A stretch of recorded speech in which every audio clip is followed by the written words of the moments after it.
something big and dark moving outside their car, just as Imani turned to him with an angry look on her face. Then it all happened too fast to fully understand. Sounds were overwhelming, but he couldn't quite hear them. There were bursts of light and dark. He felt pain and then nothingness.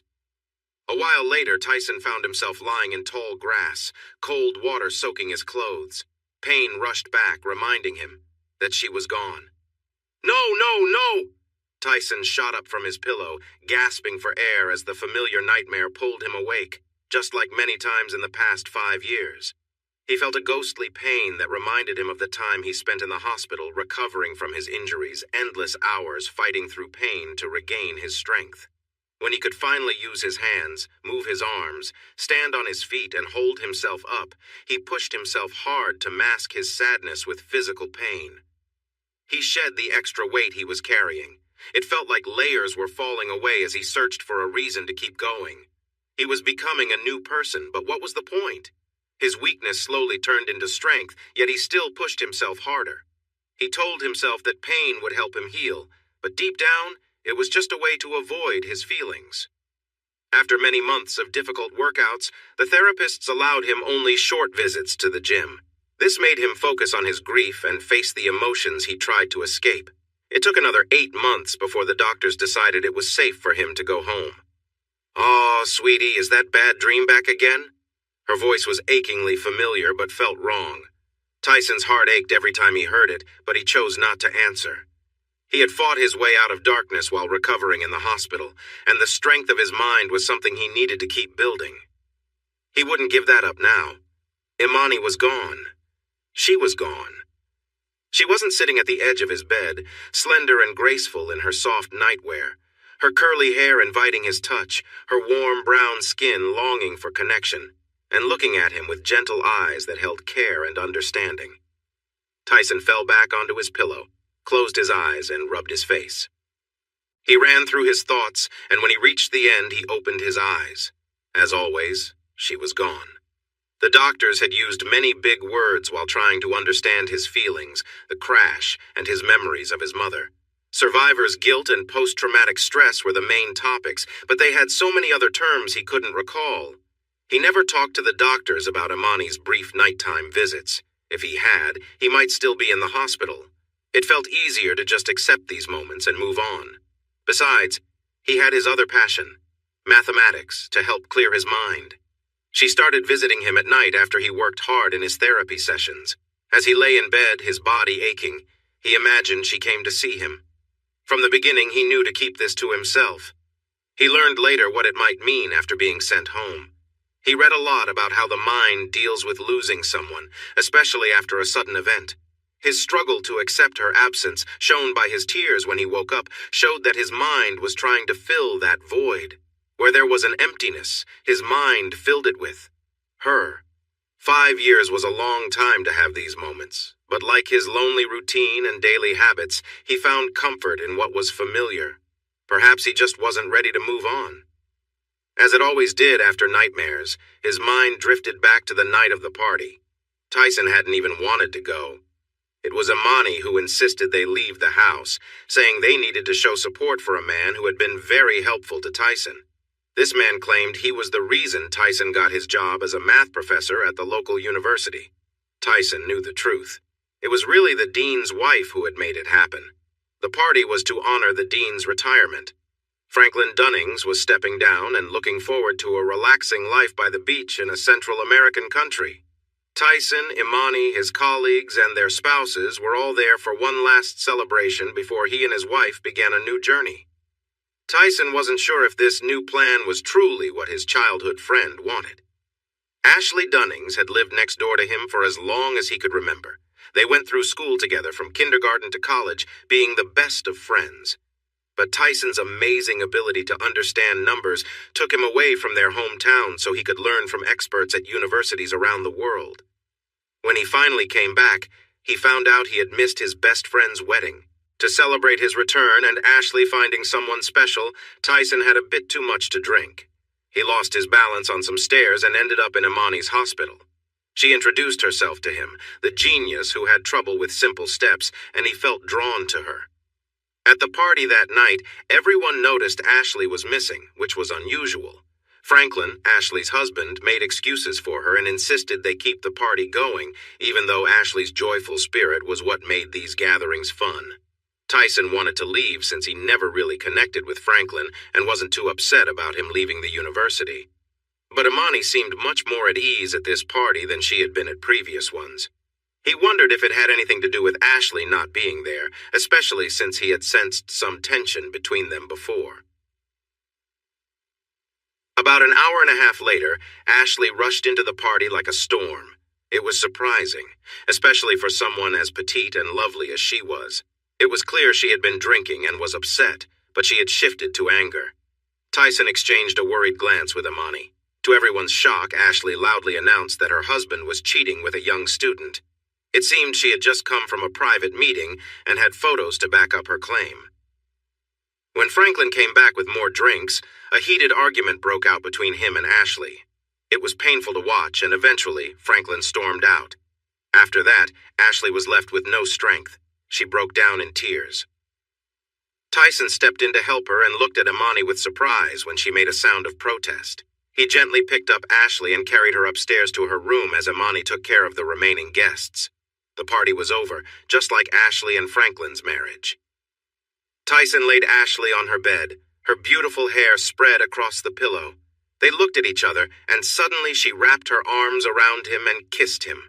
For a moment, Tyson let it happen, but then he gently pulled her arms away and moved back. She looked into his eyes, searching for an answer, but he could only shake his head. Their chance to become more than friends had slipped away. Ashley turned away and quietly cried. As he stepped into the hallway, he found Imani waiting for him. He looked at her, feeling sorry for his friend, and stopped when he saw the anger in Imani's eyes. She handed him a tissue, pointing at his mouth. He wiped his lips and noticed the lipstick stain. "She's drunk." "But you're not. I'm leaving," Imani snapped and turned to walk away, heading downstairs and out the front door. He hurried to keep up with her, worried that her words meant more than they seemed. As he drove them home, he felt her gaze on him. "She surprised me," he said quietly. Silence filled the car. His anger began to rise. He hadn't done anything wrong. He was only trying to help someone in distress. Yes, she was a friend, someone who might have become more in another time, but that never happened. "What did you expect me to do, abandon a friend when she needed help?" he said, raising his voice. "Just a friend. The lipstick tells a different story," Imani shot back. "I told you she surprised me. Her marriage just fell apart and she was hurting. She needed someone to help her feel better." "Of course that had to be you," Imani yelled. He took a deep breath, trying to calm his rising anger. "What do you have against Ashley?" "I don't know. Maybe it's because she wants the man who promised to be my loyal husband," she replied sharply. "A promise I've never broken and never will," he retorted. As he sped along the winding country road toward home, he noticed Imani trying to steady her breathing. "I see how she looks at you at the faculty parties," she said quietly, but with clear bitterness. She really should know when to stop.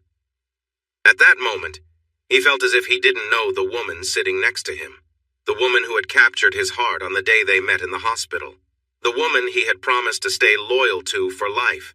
Though their journey had not always been easy, they had celebrated many years together, her recent milestone birthday being just a month prior. He had liked the idea of enjoying their golden years together. As he stared out at the familiar road ahead, he wondered if he truly understood her.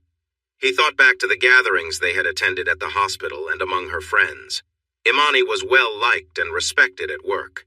Still, there were moments when he had felt insecure as he watched her charm others. He fought those feelings, since she always made a point to connect with him during those events and would give him a quick kiss in front of everyone. He couldn't understand her anger towards Ashley during those times, but he had never confronted her like this. His mouth started moving before he even realized what he was saying.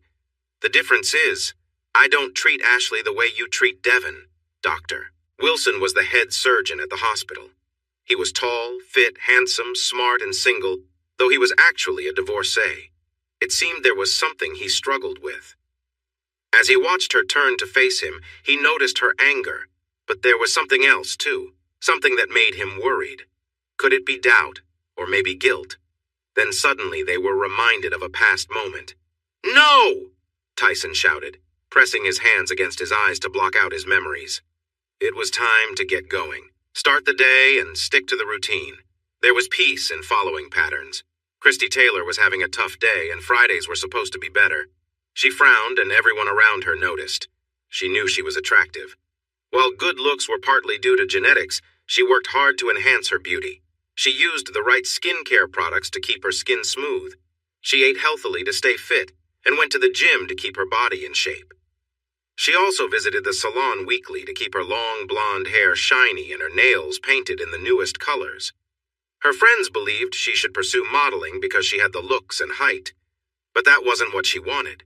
She glanced at her nails and admired the deep red polish, then her attention shifted to the glittering diamonds on her engagement ring.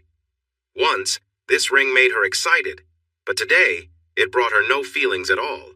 Her fiancé, Blake Carlington, was handsome and well-off, but after 8 months together, she realized there was no magic between them. They didn't share any spark. Recently, she had slipped into a low mood. The things that used to make her happy felt empty now. She maintained her looks and kept up with fashion, but even shopping no longer excited her. She wasn't just a pretty face. Christy had brains too and was doing well in most of her classes, once hoping to graduate at the top of her class. Now, she was called in to see Professor Haley, her math teacher, because her grade was dropping.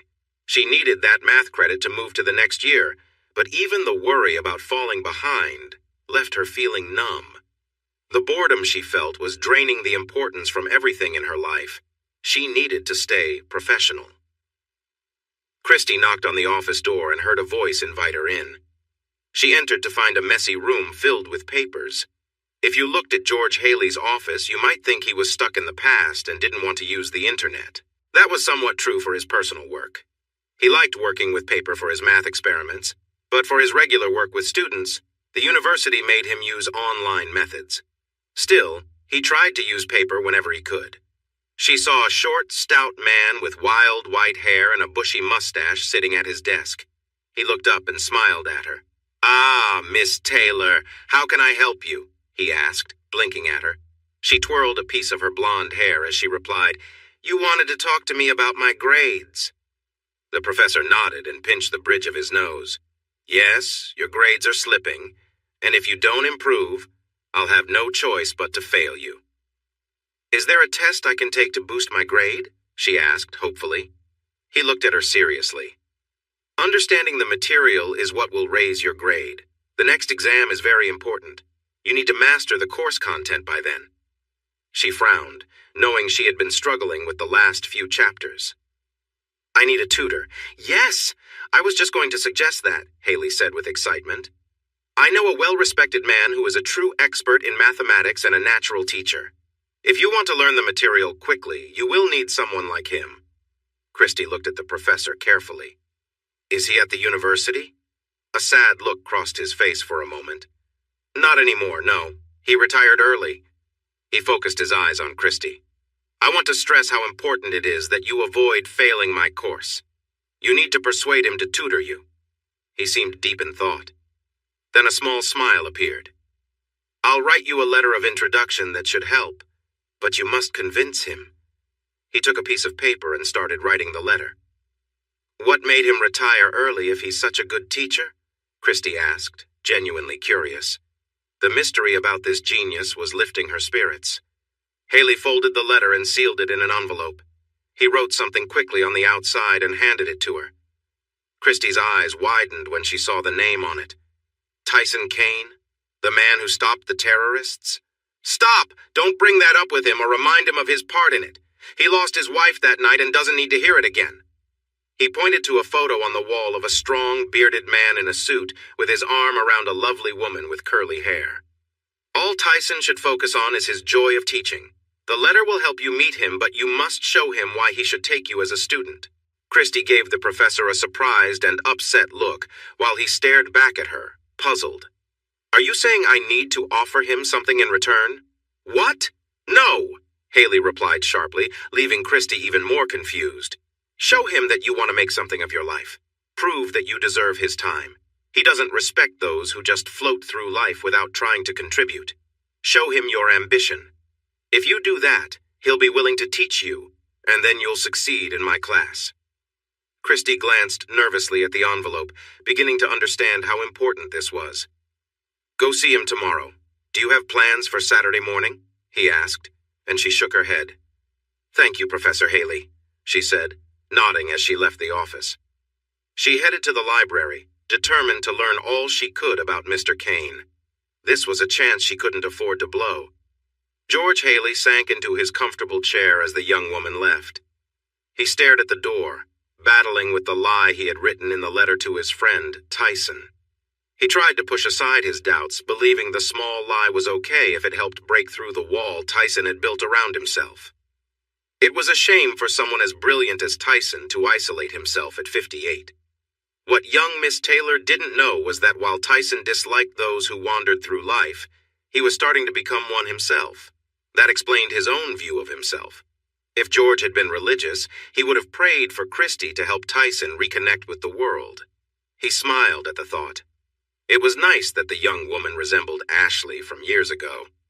But his smile faded as he thought about the woman who vanished during the dean's retirement party. For a time, everyone thought Franklin had done something terrible to her. Then news came out that she had left the country the next day. Much of the money from their joint account was gone, and a law firm in New York contacted Franklin about divorce papers. The man was in a hurry to sign the papers, and soon after, he sold the house and vanished into the forests of Central America. Now, Tyson felt the loss of his best friend, just like he felt the absence of his wife. George tried to help, but he just couldn't reach him. Maybe he needed a softer touch. Miss Taylor had plenty of that. Tyson stood barefoot on the grass in his backyard, near a small patio table and chairs he rarely used. He had a morning routine, but that was about it. He took off his big towel robe and draped it over one of the chairs. He walked over to the lake, standing on the sandy edge of his property. He was close to the neighbors, but so far nobody complained about him swimming without clothes or sunbathing the same way. He never looked around to see if anyone was watching, and he didn't mind. He stepped into the cool water and walked until he could dive in. The water was brisk, but he pushed through the chill until he found a smooth rhythm and warmed up his muscles. With little body fat, he had to keep moving, or he would sink. As he did every day, he swam straight out from his home until he felt tired. That was his sign to turn back. If he made it home, he would have a good workout and improve his stamina. If he didn't, at least he had tried, and the lake would take him. Would today be that day? 3 miles south of the university town was a beautiful lake surrounded by thick forest. Along the northern edge, there was a 3-mile stretch of road with 20 small houses placed where it was safe to build. The rest of the shoreline was steep granite rising above the water. The northern part sloped gently with sand before dropping into deeper water. These homes were once connected to town by a narrow, winding road that no longer allowed cars. Christy drove her white Mercedes-Benz along the freshly paved road built just 4 years ago. It connected the eastern side of town to the lakefront road. From her research, she discovered the sad story behind how Tyson Kane's car ended up on the tracks just as a train approached the old crossing. 2 high school students who faced harsh bullying made a plan to get back at their town, which they felt had let them down. One was the son of a railroad worker, and the other was the son of a construction manager. They managed to take an old train engine and link it to a flatbed car filled with things they had made. They drove the train along an abandoned line that went through the countryside and towards the center of town. They intended to crash the train in the town's main area to cause destruction. Instead, they collided with Tyson's car, splitting it apart. Tyson was thrown from the driver's seat and landed in a ditch as the car went under the train. The train derailed a little further down the tracks. Sadly, Tyson's wife and the 2 young men lost their lives, but the explosives did not go off. Because it was a quiet area with few people around, no one saw the accident or knew it had happened. 2 hours after the crash, the students' manifesto was automatically posted on social media, explaining their actions. The town's police were quickly alerted, and 3 patrol cars were sent to investigate. 90 minutes later, an officer found Tyson seriously injured in the ditch. That's when things got really serious. While Tyson was taken to the hospital, emergency workers found the train overturned in the bushes further down the damaged tracks. The young men's bodies were mostly whole, but Tyson was in bad shape. A bomb squad was called in to carefully remove the explosives. Christie read that GRT Corporation, which owned the local freight railroad, faced a lot of backlash in court and from the public, leading them to make significant reparations to Mr. Kane and to the town. GRT quickly started a project to take out the tracks from the old line. They removed the rusty rails and wooden ties. Then road crews came in to smooth out the ground and laid down a nice 6-foot-wide asphalt path from the accident site to the edge of town. However, they did not remove the tracks that ran through the main part of town. With permission from the town council, those road crews built a wide 2-lane road that Christie was using. Once it was finished, the town council closed the old country road to cars and made it part of the trail system. As it connected to the western edge of town, the road formed a 15-mile loop. With any new development, local leaders were involved in the planning.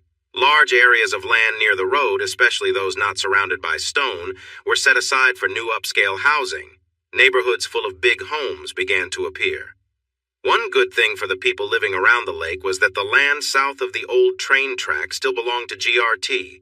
They stopped any new building there. The rules for those who owned lakefront property meant their homes would stay unchanged, so no new houses would be built on the lake. Once Christie learned more about the man, she looked into his background and found evidence he was indeed very smart in math. He had an excellent education, and his work at the university made her wish he was still there.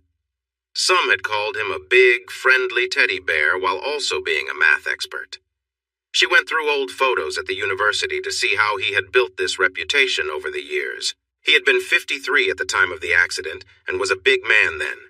Now, at 58, she imagined he may have become heavier and needed help to get around because of his injuries. Still, she needed his brilliance to help her overcome her current struggles. While driving past a neighborhood of large houses, Christie shook her head. The land around them seemed empty. She believed they should have planted big trees around the homes like they had in her parents' neighborhood. Ahead, she saw the trail crossing the new road and noticed no cars coming from either direction, so she drove over the bump and entered the woods. A short distance in, she turned onto the old road by the lake. Christie looked at the envelope again to find the house number she needed. Tyson's place was closer to the other end, so she continued on, enjoying the view. All the homes faced the lake and many had gates, which seemed unnecessary since they were already open to the lake. Thankfully, all the houses were one story and blended well with the surroundings. Some were wider to make up for not having a second floor. Eventually, as she neared her destination, she slowed down and turned into a gravel driveway. There was no other car there, making her worry that he might not be home. The house was lovely.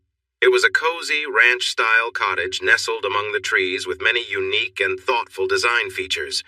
She almost expected to see tiny creatures flying around the beautiful gardens near the home. Turning off the engine, she stepped out and took a deep breath of the fresh morning air. It felt so clean. She looked at her outfit one last time.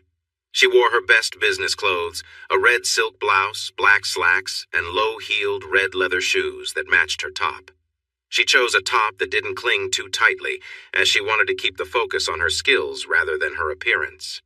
With no pants that were more flattering, she opted for black, hoping to minimize her curves. Taking a deep breath to calm her nerves, she prepared for her speech as she walked up the 3 steps to the front door. She pressed the doorbell and heard a faint sound from inside. After a moment of silence, she pressed the doorbell again. Still nothing. Christie had not planned for this situation. She had many ideas for impressing him, but none for a situation where he might not be home. Standing at his front step, she glanced around. Maybe he was visiting a neighbor? The empty driveway and garage suggested he was out. "Come on, you can do it. Don't give up." The morning was still, and her soft words drifted over to her left. She turned to the neighbor's house and noticed a single-story home with a rooftop deck. An older woman with white hair was looking through binoculars at something on the water.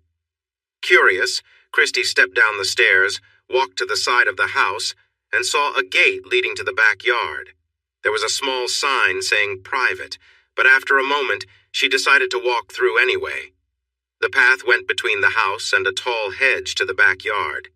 As she moved closer to the water, she realized the house was much bigger than it looked from the street. Suddenly, she heard coughing and gasping and turned toward the water. A man was trying to climb out of the lake. He managed to get to his feet and staggered a few steps before falling to his hands and knees, trying to catch his breath. She felt a strong urge to help. A loud cry came from him, and she paused at the corner of the house, watching as he slowly pushed himself up again. He was unclothed. He stood there, eyes closed, breathing heavily to regain his strength. Once he seemed a bit more steady, he began to walk out of the water toward the house, running his hands through his long black hair to squeeze out the water. That made the gray patches in his hair stand out. Christy felt uncertain. She was there to meet the professor who loved teddy bears, but a very fit man was at his house. She noticed his strong physique. His muscles were well defined, but he was not bulky. His skin looked smooth, and she spotted a slight limp, which indicated he was favoring his left knee. It looked like he had a scar there, suggesting he had knee surgery. As she looked around, her gaze fell back to him, but she tried to focus on his face. She didn't realize he had stopped until he spoke. "Who are you, and why are you here?" His voice was deep, and he sounded angry. Christy instinctively stepped away from the building and into the backyard. "I'm Christy Taylor. I need to talk to Professor Kane." The man frowned and walked toward a chair with a robe on it. He didn't try to hide himself, so Christy forced her gaze back to his face. She looked for any hint he might find her interesting, but all she saw was annoyance. He picked up the robe and put it on, tying it around his waist, then looked at her again. "No one by that name is here. Leave." "Professor Haley told me he lived here. He sent me to find Professor Kane," she said, feeling bolder now that he was covered. The man paused, showing a hint of discomfort. "George Haley."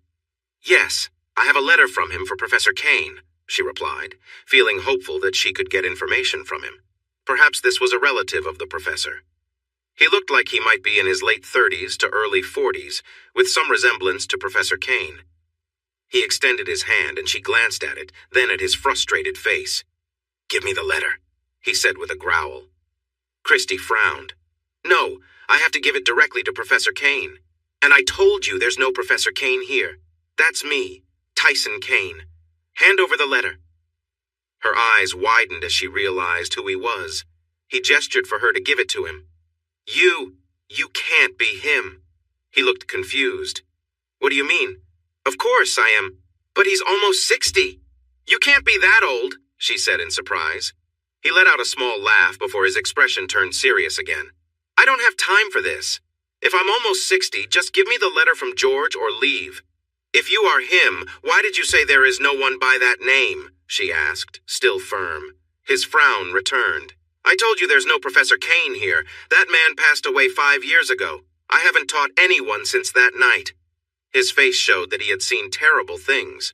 Christy's jaw dropped. Suddenly she believed him. This was Tyson Kane, but he looked so different. She had to admit that he looked much better now. Teddy bears are cute, but this was something else. Her eyes took in his long black hair now drying down his back. The gray at his temples stood out more. He didn't have those in the old pictures. The letter? She flinched and then reached into her purse to hand him the envelope. He took it from her and looked at the writing on the front. With a deep sigh, he opened it. Christy let her gaze wander over him while he was distracted. She hadn't felt a spark of excitement in a long time. Tyson unfolded the letter slowly. The handwriting was definitely George's. He read the hurried note. "Dear Tyson, I hope you are well. The woman in front of you is Miss Christy Taylor. She's in my class and her grades have dropped suddenly. She is very bright, so this change is strange and I'm unsure why. You might wonder why this matters to you. I would appreciate it if you could find some time to help her understand what's wrong and guide her in the right direction. I find myself in a tough spot, as I owe her father a fair amount of money after losing a poker game at his home. He said he would accept help for her instead of cash. I wouldn't directly influence her grades, but tutoring is my only option. I cannot show favoritism to my students, and I doubt anyone but you could help her improve so quickly. Please don't mention the gambling debts to Miss Taylor. I want her to believe her success is entirely due to her own hard work. Thank you for considering this. Your friend George." He sighed again, feeling tight in his chest. He really didn't want to help, but he couldn't say no to George. He was the only friend who still visited, even though Tyson was a terrible host. That was Imani's strength. He folded the letter and put it back in the envelope, stalling as he tried to think of what to say to the young woman in front of him. "Will you do it?" she asked. He looked into her eyes and felt himself getting ready to nod. Did anyone ever say no to this lovely person? He kept his expression steady. "I haven't even had my breakfast yet. Come on. Please tell me why I should spend my time with you." He walked to the patio doors that led into the living room. When he invited the lovely blonde to sit, he noticed she was looking around with joy. It made him look around too, but all he saw were reminders of those who were no longer with him, which brought his mood down. He moved to the small wood-burning stove that kept the room warm. He opened the door and tossed George's letter inside. As he closed the door, the letter caught fire and quickly turned to ashes. He turned back to see his guest. "I need to take a shower and get dressed. Are you hungry?" he asked. She shook her head. "No, but I would love some espresso or coffee if you're making it." He frowned and pointed to the machines in the kitchen. He didn't know how to use it, but George had shown him how to make coffee the last time he visited. "It works, but I'm not sure how to use it. If you know, feel free to help yourself." Tyson walked away without checking if she needed anything. He closed his bedroom door and entered the bathroom to put his robe in the laundry basket. He took a quick shower, shaved, and put on tan shorts and a black t-shirt. He rubbed a bit of unscented lotion on his aching left knee. Taking a deep breath, he opened his door and returned to the living room. He saw the young woman, now Miss Taylor, standing by the espresso machine. It was making sounds, so he figured she knew what she was doing. She turned and smiled at him, and he felt a strange sense of familiarity. "This machine is great, much better than the one at my parents' house," she exclaimed. His feeling of familiarity faded with her excitement. "I'm more of a plain black coffee person, but Imani loved her espresso," he replied without much interest. She smiled kindly, prompting him to head to the fridge to prepare breakfast. He took out 2 eggs, some yogurt, spinach, and a few small tomatoes. While he scrambled the eggs, he glanced over at her busy with the espresso machine. She was making 2 small cups. "These beans are really good," she said happily. He nodded slightly. "George brought them." She nodded back and finished making the espresso. "When I arrived, I didn't see a car outside. I thought you might have gone into town." "I don't drive," he answered straightly. She looked at him carefully. "Because of—" "Yes," he interrupted. She paused at his sudden reply. She slid one of the small cups toward him, and he nodded in thanks. "How do you get groceries?" she asked. He looked at her with some weariness. "They deliver?" He took a sip of the espresso. It was strong and good. He smiled back at her hopeful look, and her face brightened with a big smile. He felt a sense of familiarity, but was still missing the key piece that would help him understand. "You have a lovely home. Is that door for another bedroom?" she asked, pointing to the door next to his bedroom door. "Most of the things in that room used to belong to Imani." "Yes, but it's just a storage space and where I work out." Tyson finished his breakfast and moved it to the small table by the patio doors so he could look out at the lake while he ate. Of course, Miss Taylor took this as a sign to sit between him and the doors, blocking his view. Her smile made him feel a bit annoyed. He didn't like the pressure he was feeling. "Did George tell you I won't teach those who aren't serious?" he said, instantly regretting being so direct. "Yes, Professor Haley was very clear that I need to prove I'm worthy of your time," she replied calmly. "And?" Miss Taylor went on with her points while Tyson listened quietly, finishing his breakfast. He found himself nodding in approval as she shared impressive thoughts, and each time he did, she sat a bit taller, her smile brightening with each piece of encouragement. When she mentioned her grades slipping, he recalled George's words about the mystery. He found it puzzling that someone with so many opportunities would let her grades fall and not try to fix it.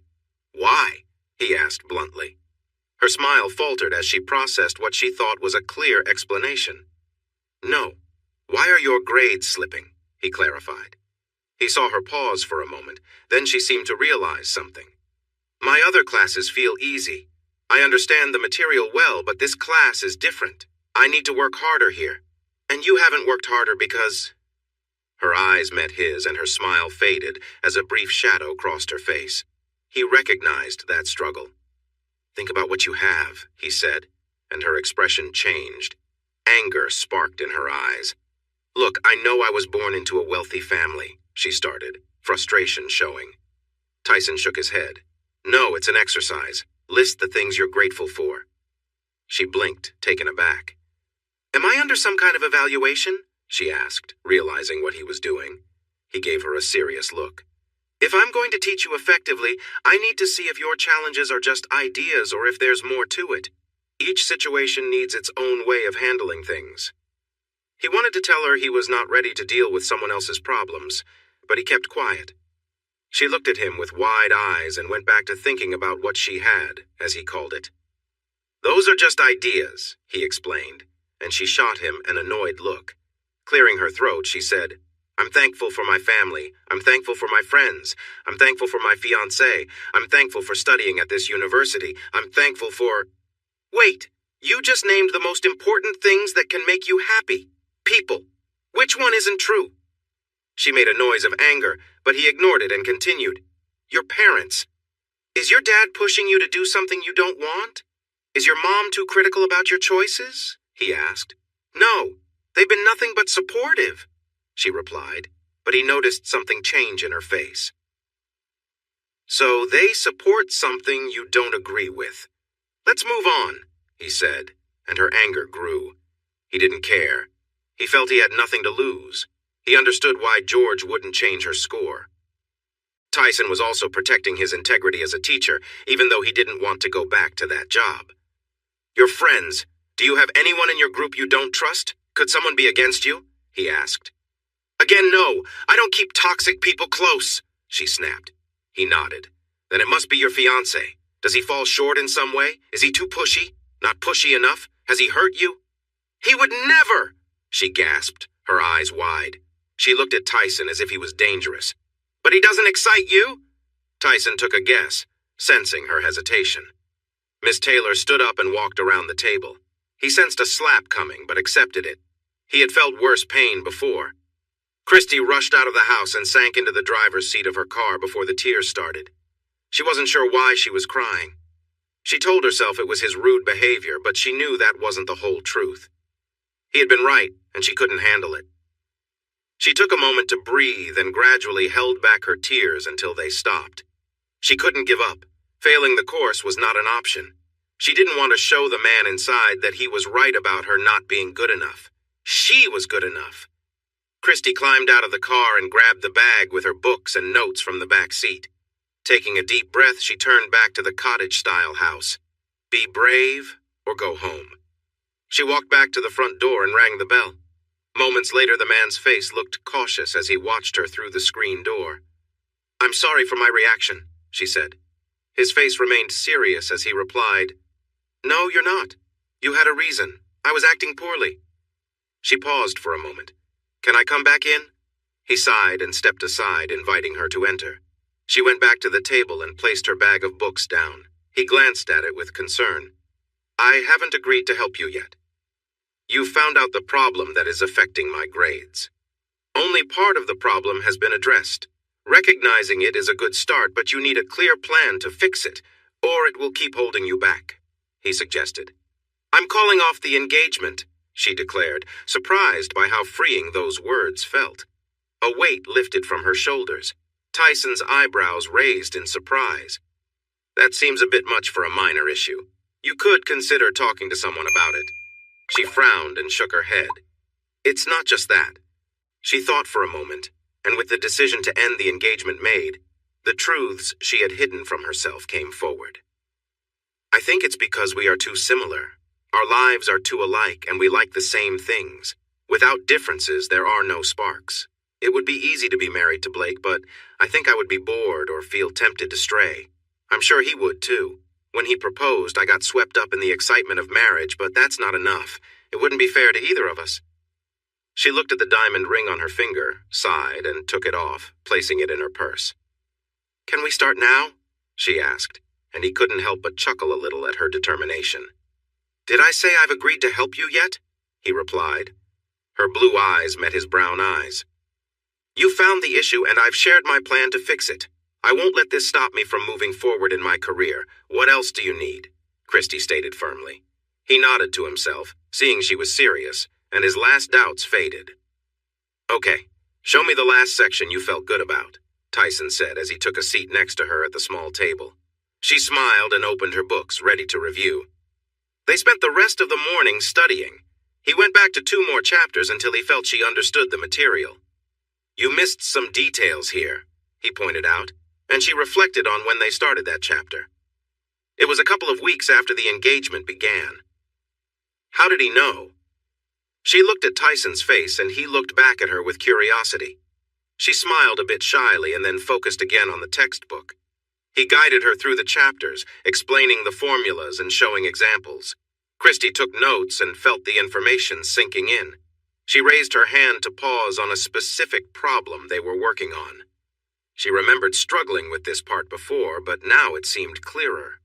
"Why can't teachers explain this like you do? It makes so much more sense," she said, feeling frustrated. He shrugged. "Everyone has their own way of teaching, but the math doesn't change. Numbers have their own beauty." He glanced at the clock. "Are you hungry?" She nodded with a small smile. "I was about to make a salad with grilled chicken. Does that sound good?" Tyson asked, and her smile grew as she agreed. "Go over those 3 practice questions while I prepare lunch," he said, pointing to the textbook. "Yes, sir," she replied with a grin. He headed to the kitchen, and she found herself watching him as he moved. Shaking her head to focus, she turned back to her notebook and started on the equations. She completed the first 2, but her mind wandered to thoughts of Tyson before she could tackle the 3rd question.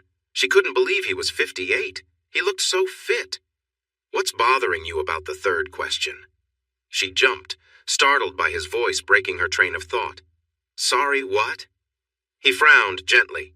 "I asked what's giving you trouble on the 3rd one." "Oh, nothing. I just got a bit distracted," she replied. He raised an eyebrow, then set their lunch plates on the table while she worked on the last question. Once she finished, she gave her work to him. He quickly checked it and smiled. "You've got this. After lunch, we'll go through the next 4 chapters. It looks like just a small misunderstanding." "No, I don't think you realize how much your style helps me learn," she insisted. He shook his head. "I'm not a teacher anymore," she replied, "and that's really too bad. If you want my help this afternoon, just drop that topic." She raised her hands in surrender. They began to eat, and Christy was impressed. The salad was fresh, and the grilled chicken was warm and a bit spicy, which went perfectly with the dressing. "It tastes like spicy chicken wings in a cool dressing," he smiled and nodded. "It's a secret recipe." After a moment of quiet, Christy felt the urge to ask him something. "If you don't drive, do you go outside for more than your morning swim?" He studied her for a moment before responding. "I take a walk every day. I'll do it today after we finish the 4th chapter." "Where do you walk?" she asked. "I walk along the lakefront road and back. It's about 6 miles. I have my gym clothes in my car. Can I join you today?" she asked confidently. He looked into her eyes, which were filled with hope. He seemed unsure and hesitated a moment, but finally said, "Okay." She looked around the room at all the pictures of Tyson and his wife, but lost count of them. "You have so many photos, I can't believe how much you've changed." He glanced around and shrugged. "The man in those pictures isn't here anymore. Everything he valued is gone. I'm just Tyson Kane now." "Is math important?" Tyson paused, then met her gaze, which dared him to take back his words. "Let's finish the tutoring," he replied firmly. For the next 3 hours, they worked through 4 chapters in the textbook. Christy took careful notes and asked a lot of questions. He remained calm and patient, and she gradually relaxed. When they finished the last chapter, she closed her notebook with a pleased sigh. "I have an extra chapter covered beyond what the university is teaching, and I understand the methods and formulas. I'm going to do great on the next test. I feel it. Thank you so much." He nodded at her but looked away, troubled by her smile. "Are you ready to take your walk?" Christy asked. He stood up and stretched. "Yes, I just need to get changed." "Let me put my books away and get my gym clothes," she said, jumping from her chair. She quickly packed her books into her bag and rushed outside. She switched bags in her car and returned with her gym duffel. "You can use the guest bathroom to change," he offered, and she went inside. Once the door was closed, she smiled to herself, feeling playful. He wouldn't know what to expect. Tyson watched the bathroom door close and wondered how he ended up in this situation. It was George's idea to send her his way. She was attractive, and her outfit suggested she took good care of herself. He frowned, reminding himself that she was young enough to be his daughter. Shaking that thought away, he went to his bedroom and put on his running gear. He wouldn't be running that day since his knee was bothering him, but he slipped on some comfortable socks. He returned to the living room, locked the patio doors, and grabbed his keys. He sat on the bench by the front door and put on his running shoes. He heard a sound and looked up. His jaw dropped, and he froze as she walked toward him. He noticed her colorful shoes next to her bare ankles. Her yoga pants fit closely, showing off her shape. They had bright patterns of parrot feathers from her ankles to just above her knees. Above that, the pattern changed to an orange, gold, and brown design that hugged her legs nicely. Her flat stomach was toned and visible from her waist up to the matching sports bra that fit her well. She smiled at him, clearly pleased by his surprised reaction, and her blonde hair was pulled back in a ponytail. That's quite an outfit," he managed to say. "Do you like it? This is the first time I've been able to wear it," she replied, running her hands over the fabric. Tyson felt a strange excitement he hadn't felt in years, and he felt uneasy about it, considering how young she was. "Yes, I mean, it looks nice. We should go," Tyson said, stumbling over his words as he tried to look elsewhere. She stepped outside with a satisfied smile, and he couldn't help but glance at her as she walked away. He noticed his own breathing change when he saw her walk. As he locked up, he caught her looking at him. Her cheeks turned red when she realized he noticed. Her eyes widened a bit when she saw something that made him uncomfortable. Tyson tried to breathe easy as they walked down the driveway to the road. He turned left, and Christy walked beside him. He looked at her cheerful face and felt confused. "This probably isn't as good a workout as the gym, plus you'd be showing off your new outfit to a younger crowd." She bit her lip, trying to hold back a smile at his comment, then shook her head as they picked up the pace. "The gym can get boring sometimes. Being outside feels refreshing, and honestly, you're more fit than anyone I've seen at the gym." He raised his eyebrows, surprised. She nodded, and he felt flattered but reminded himself of their age difference. "For someone who's nearly 60, you mean?" he suggested lightly. She raised her hands in protest. "No, you just look great. I don't see you as old at all." They continued walking in silence as he thought about what she said. He appreciated the compliment, but it also reminded him of the difference in their lives. They reached the end of the road where it used to lead to the town. They passed the place where the train tracks used to be. Tyson took a moment to think about how strange that night was. He could almost say it was a twist of fate, but he knew the facts showed it really happened. "Is this the spot?" Christy asked softly, glancing at him. He started to walk away from the crossing, heading east along the road, and she followed him. "Yes, they found me over there." He pointed to the spot nearby where his body had been after the accident. They paused by a large stone with Imani's name on it. She wasn't buried here, but the town wanted to remember her, so the stone was placed there. He continued walking. He picked up the pace to a light jog, wanting to move past the memories of the accident, and his knee felt okay. Christy jogged next to him, and he sensed her looking at him. He glanced over, and she gave him a kind smile. "Please don't." She was quiet for a moment. "Sorry." They kept jogging until he had to slow down because of the pain in his knee. "What's wrong with your knee?" she asked. "It needs to be fixed," he replied. "I hear that's a pretty simple surgery these days," she said. He nodded but did not reply. It wasn't the operation that bothered him, it was the thought of the trip to the hospital that made him feel uneasy. A therapist he spoke to said he could overcome that fear with help, but he hadn't gone back since he'd left. His life felt like it was on pause. "I could give you a ride if you want." "No, I don't. Drive or ride in cars," he said firmly. She fell silent again, and he tried not to look to see her reaction, but he finally glanced at her. It wasn't disappointment, it was pity, which felt worse. "Don't! I don't want your pity.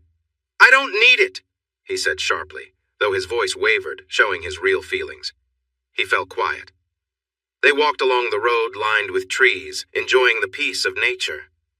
"I guess if you had to choose your surroundings, you picked a nice place," Christy said calmly. He shot her an annoyed look, but she kept her gaze steady, challenging him to argue. He opened his mouth, but no words came out. He tried to pick up his pace, but after a couple of steps he had to slow down again. His knee wouldn't cooperate.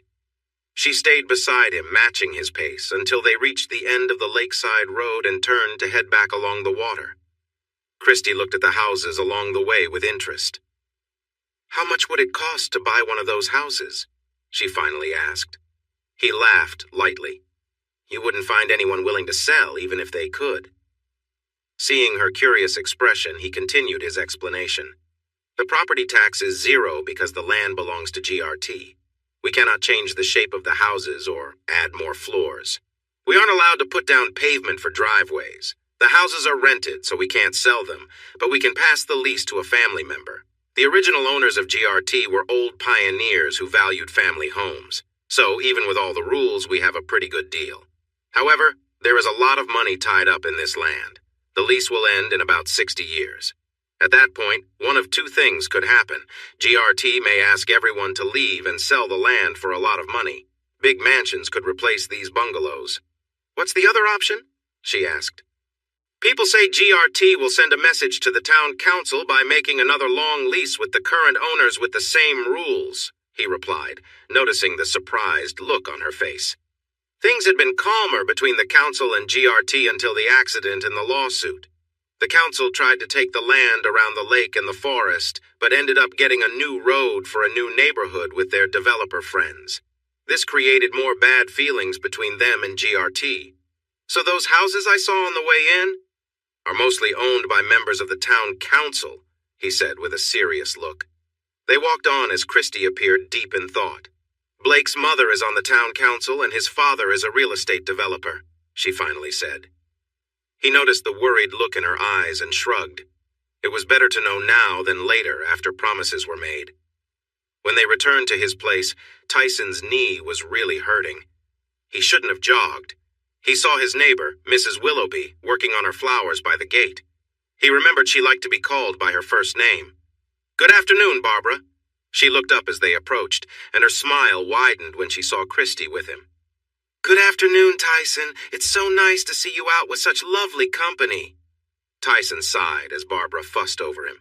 "This is Christy Taylor. She's studying at the university, and George asked me to help her with math. Christy, this is Barbara Willoughby, my neighbor." Christy and Barbara shook hands and smiled at each other. "It's so nice to hear you're teaching again," Barbara said with excitement. "He's a fantastic teacher. He helped me understand the chapters I was stuck on, and now I feel confident about my finals," Christy added happily. Tyson looked at both women with mild annoyance as they beamed at him. "I'm not going back to teaching. This is just a one-time thing," as a favor for George. Barbara gave him a knowing look. "Well, it would be a shame to let your talent go to waste." "That's my decision," he said firmly. The two women exchanged glances, and Tyson decided he was done with the conversation. "Good evening, Barbara," he said, turning to head up his driveway. He heard Christy finish her goodbyes and hurry after him. When he reached his front door, he held it open for her, glancing back to see Barbara watching them. He gave a polite wave, then stepped inside and locked the door. He heard Christy let out a contented sigh behind him. He turned to her, noticing her bright, relaxed smile. "What a night," he remarked with a chuckle, trying to lighten the mood. She smiled back. "It was nice, though, wasn't it? Good to catch up with people." He nodded, moving towards the kitchen to grab a glass of water, and Christy joined him, leaning casually against the counter. They chatted lightly about the evening, sharing a few laughs. After a pause, Christy looked at him thoughtfully. "You know, you're really easy to talk to," she said, sounding genuinely appreciative. Tyson smiled, feeling a little surprised. "Thanks. You're not too bad yourself," he joked, earning a laugh from her. They continued talking, the conversation flowing easily between them, and Tyson found himself enjoying the simple, quiet moments together. They both seemed to relax, the evening wrapping up with a warm, friendly atmosphere. With her, after sharing such an intense moment with Christy, Tyson felt drawn to reciprocate, a genuine urge to make her feel equally appreciated. Not letting himself hesitate, he took her hand and led her through the living room to the bedroom. They stopped by the bed, and he pulled her close, their lips meeting in a warm, lingering kiss. Christie's arms wrapped around him, and he felt her relax as they held each other. He gently knelt before her, helping her slip out of her shoes and tights as she leaned on the bed. With a tender look, he told her, "You're beautiful," which brought a shy smile to her face. They shared more quiet laughter and warm glances as he made sure she was comfortable, keeping his touch light and respectful. Tyson was attentive, listening to her reactions and taking cues from her to ensure she felt cared for and valued. As their connection grew, Christie responded with warmth and affection, clearly appreciating his gentle and caring approach. They spent a quiet, tender moment together, simply enjoying each other's company. When they finally lay side by side, they both felt a sense of closeness and peace, savoring the calm after their eventful evening. Her hand rested on his as they both shared a quiet, lingering moment of closeness. After a while, she leaned back, catching her breath as she calmed down. Tyson stood up, watching her rest, his thoughts swirling with sudden clarity. A voice in his head questioned what he was doing. This felt far removed from his usual, more reserved self. He had rarely acted on impulse, let alone in such an intense, immediate way. Now, here he was, sharing an intimate moment with someone he'd just met, feeling both surprised and conflicted. He thought about the differences between them: age, life experiences, even values. It was true he had been alone for several years since losing his wife. He wore his wedding band out of habit, but he'd never really thought about moving on. While he didn't owe his loyalty to anyone anymore, he felt a vague sense of guilt, as if he'd crossed a boundary he hadn't known was there. Is something wrong? He glanced over at her, noticing her warm, curious gaze as she rested on her elbows. He hesitated, unsure how to put his mixed feelings into words. I'm not sure why I acted this way," he admitted, feeling a bit lost in the moment. She gave him a reassuring smile. "Sometimes it's just about two people connecting without any expectations," she replied gently. "You think I'm interesting, and I think the same about you." Tyson nodded, somewhat comforted by her calm outlook. She didn't seem to expect anything more than what they'd shared: a brief connection, a moment without strings attached. Despite his conflicting thoughts, her words gave him a bit of peace. Trying to clear his mind, Tyson excused himself and headed to the bathroom to freshen up. He let the water run, hoping it would wash away his doubts. After a moment, he felt her hand on his shoulder, giving him a soft, understanding look. Tyson turned to her, ready to express his concerns, but instead, they shared a simple embrace, both content with the warmth and companionship they had found. In the end, Tyson realized he didn't need to overthink it. This was just a shared moment of kindness and understanding, a reminder that he could connect with others and appreciate those small, meaningful experiences. Tyson turned off the shower, lifted Christie, and gently wrapped her in a towel, helping her sit on the counter. He held her close, feeling a strong sense of connection as they took a moment to breathe and steady themselves. He looked at her, and she gave a reassuring smile, meeting his eyes. "Everything feels right, Tyson. Just be here with me," she said softly, easing his hesitation. They shared a warm embrace, and he realized he had been longing for this simple closeness, a moment without worries or complications. Tyson let himself enjoy the quiet bond they shared, feeling present and grounded. Christie's gaze was steady, full of warmth and understanding. She seemed to share his feelings, and together they experienced a deep sense of peace. Tyson found himself thankful for this connection, appreciating the comfort and acceptance they offered each other. In the silence that followed, they both smiled, feeling refreshed and content. The moment was calm and honest, a shared experience that left them both with a feeling of gratitude and ease. Her thoughts and feelings were so mixed up that all she could do was hold on to him tightly, bringing his face down to hers to give him a soft kiss. But the kisses felt like promises she wasn't sure she should be making, so she rested her forehead against his. Tyson felt the last bits of happiness slowly fading as he breathed heavily above the young woman. His body buzzed with energy, like it did after a tough workout, and he felt better than he had in a long time.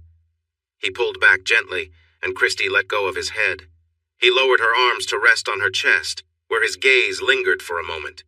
He was still close to her, so he carefully moved back and stepped away. She gasped and caught her breath once he stood apart. He saw her face looked a bit swollen. He hoped he hadn't hurt her too much. She seemed dazed, so he carefully shifted to lift her into his arms. She sighed as her face rested against his shoulder. Tyson carried her into the bedroom. His mind was racing with something familiar. He laid her down on the bed, her hair fanned out over the pillow and her hands reached up to pull him down to her lips. The kiss was warm and filled with feeling, but also gentle. As he pulled back, his body started to tremble. Her blue eyes looked up at him, filled with concern as she noticed his shaking. His eyes widened in surprise. Ashley. She had been so young when they started their university journey, just as beautiful as ever. Why hadn't he seen it before? "Are you okay?" she asked softly. He couldn't find the words, so he just nodded, needing to catch his breath. Tyson found himself standing by the lake, the cool breeze giving him chills. He didn't know how he got there. She really is lovely. That familiar voice again. He looked up at the sky where dusk was starting to fall and realized she was early. Turning to the right, he saw Imani standing nearby, almost close enough to touch. He wanted to, but knew he shouldn't. The breeze lifted her hair from her face, and she looked at him with sad eyes. "The lake doesn't want you." He stepped back, her words feeling harsh. "The woman inside does?" He blinked in confusion, then turned his eyes toward the glass doors. Inside, wrapped in a comforter, was Christy. "What do—" He looked back at Imani, but she was gone. The fact that he had tried to speak to her shook him more than he wanted to admit. He shivered again and turned away from the dark waters. His legs moved him across the yard to the house, and his hands opened the door to lead him inside. Worried blue eyes met his brown ones.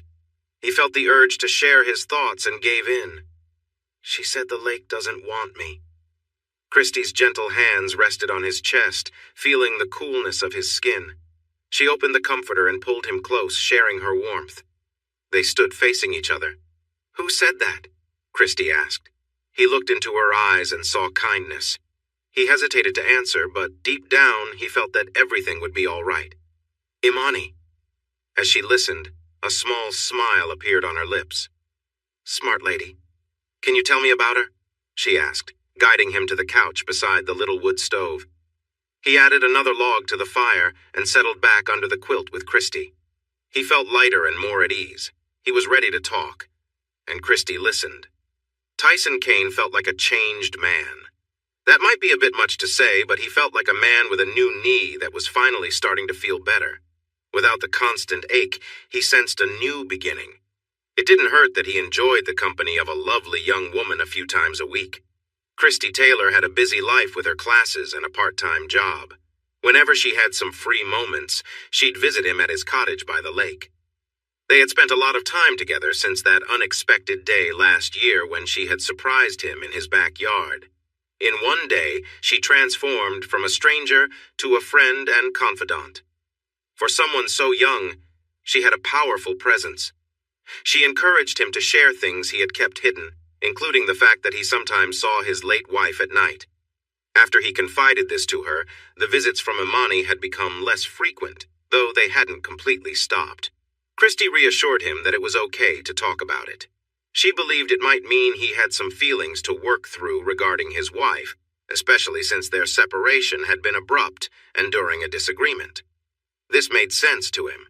If she had suggested anything strange or supernatural, he would have pushed it away. Tyson chuckled to himself. He could hardly believe he would turn away someone like Christy, who brought light into his life. She had shown him new ways of connecting, but he noted that her favorite moments were simple yet meaningful, sharing laughs in cozy spaces. Catching himself lost in thought, he shifted his focus to more everyday matters. He turned into his driveway after a walk along the lake, heading straight to his backyard and stopping at the water's edge. He realized how much he valued Christy's company. He understood that he had become quite withdrawn during the 5 years after the accident. A 59-year-old man and a 22-year-old woman didn't have much in common at first, but they found comfort in sharing their thoughts about current events, even if they often disagreed. He was learning to truly listen to her and understand her words, while she was also trying to understand him better. They would talk about their daily lives. She shared stories about hers, while his routine remained mostly the same day after day. Last year, Christy began helping him improve his living space with small changes he could accept. Over a month, he noticed that she had started putting photos of them in some of the frames around his house. The original pictures showed him and Imani, or just Imani. Christy kept some of his favorite pictures of Imani, but moved them around. She also included some cheerful photos of herself in more noticeable places. Christy also convinced him to go through a significant change. He had knee surgery. She helped him get to the hospital, and after a few days, he returned home, still feeling a bit sleepy from the medicine. Christy worked with his neighbor, Barbara Willoughby, to check on him frequently during his recovery. Later on, he saw pictures of Barbara in some frames and wondered who had moved them. His knee recovery took a while, but he was used to dealing with pain, so he kept going. Today, he was pleased to have walked 6 miles at a good pace with only a little discomfort in his knee. He had asked his doctor when he could start jogging again, but the doctor told him to sit still while he tested his knee. Jogging wasn't recommended yet, so for now, walking quickly would have to do, but he wanted to do more. The waves looked calm this morning. He had already gone swimming in the lake earlier. It was still his routine to swim out and back once, but now he didn't wait until he felt completely worn out before returning. Imani had told him the lake was not welcoming, and her words had scared and embarrassed him, making him cautious about pushing his limits in the cold water. Now he swam back just as he began to feel tired. He was done risking too much with the lake. With a sigh, he turned away from the beautiful blue water and went inside for a shower and breakfast. After that, he'd do another new thing that Christy encouraged him to try: checking in with his math friends on an online discussion board. It took a few weeks to get past all the surprised messages about him being alive, and then the condolences for his wife's passing before conversations about math could continue. Now he had a few regular friends he stayed in touch with. It wasn't the kind of lively chat most people loved, but he found it enjoyable.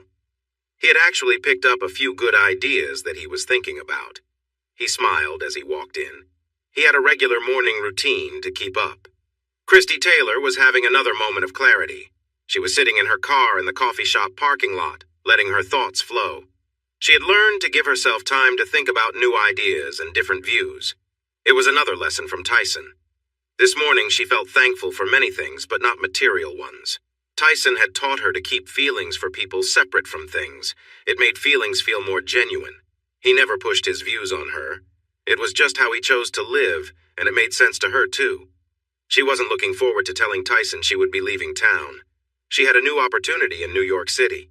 There, she would finish her studies and start her job with a well-known fashion brand. It felt like a big step forward.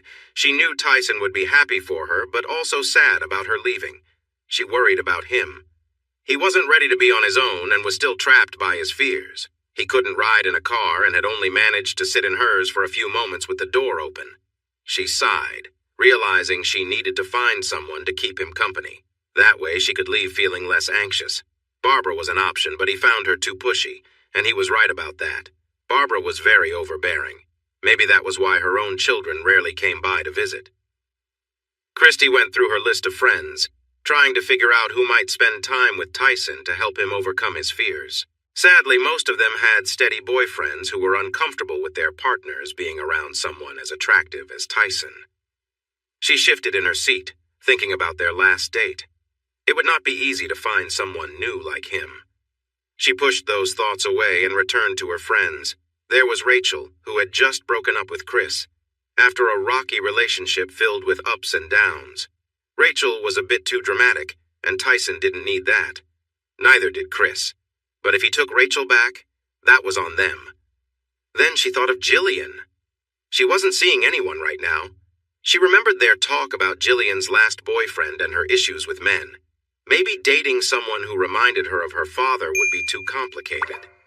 Jillian thought she would enjoy it, but she realized calling Tyson a special name during an intimate moment might cause problems. So, Jillian stepped back. Miranda was starting to date Vince, but it felt new and uncertain. Christy didn't trust him. He was friends with Blake, and after spending time with Tyson, she saw her ex-fiance for who he really was. She doubted Vince would be any different. Christy thought Miranda and Tyson might be a good fit. Miranda was outgoing and positive, which could help Tyson open up. However, some of Christy's other friends found Miranda a bit too much. In reality, Miranda just struggled with some social situations. Tyson's kind nature could be just what she needed to build her confidence. Miranda was of Mexican descent, born in America. She was shorter than Christy, with beautiful caramel skin, warm brown eyes, and long hair. Miranda often joked about her round figure, feeling it didn't look like her friends. Yet she was fit and had strong legs from her love of cycling. She sometimes joked that Christy got all the attention for her looks. These comments often made Christy's other friends uncomfortable, but Christy simply found them amusing, just what Tyson needed. Christy started her car and drove toward her neighborhood, taking a side street just before her home. Miranda lived with her parents in a nice house nearby. She was the oldest sibling, with an 18-year-old brother, Raul Jr., and a 16-year-old sister, Natalie.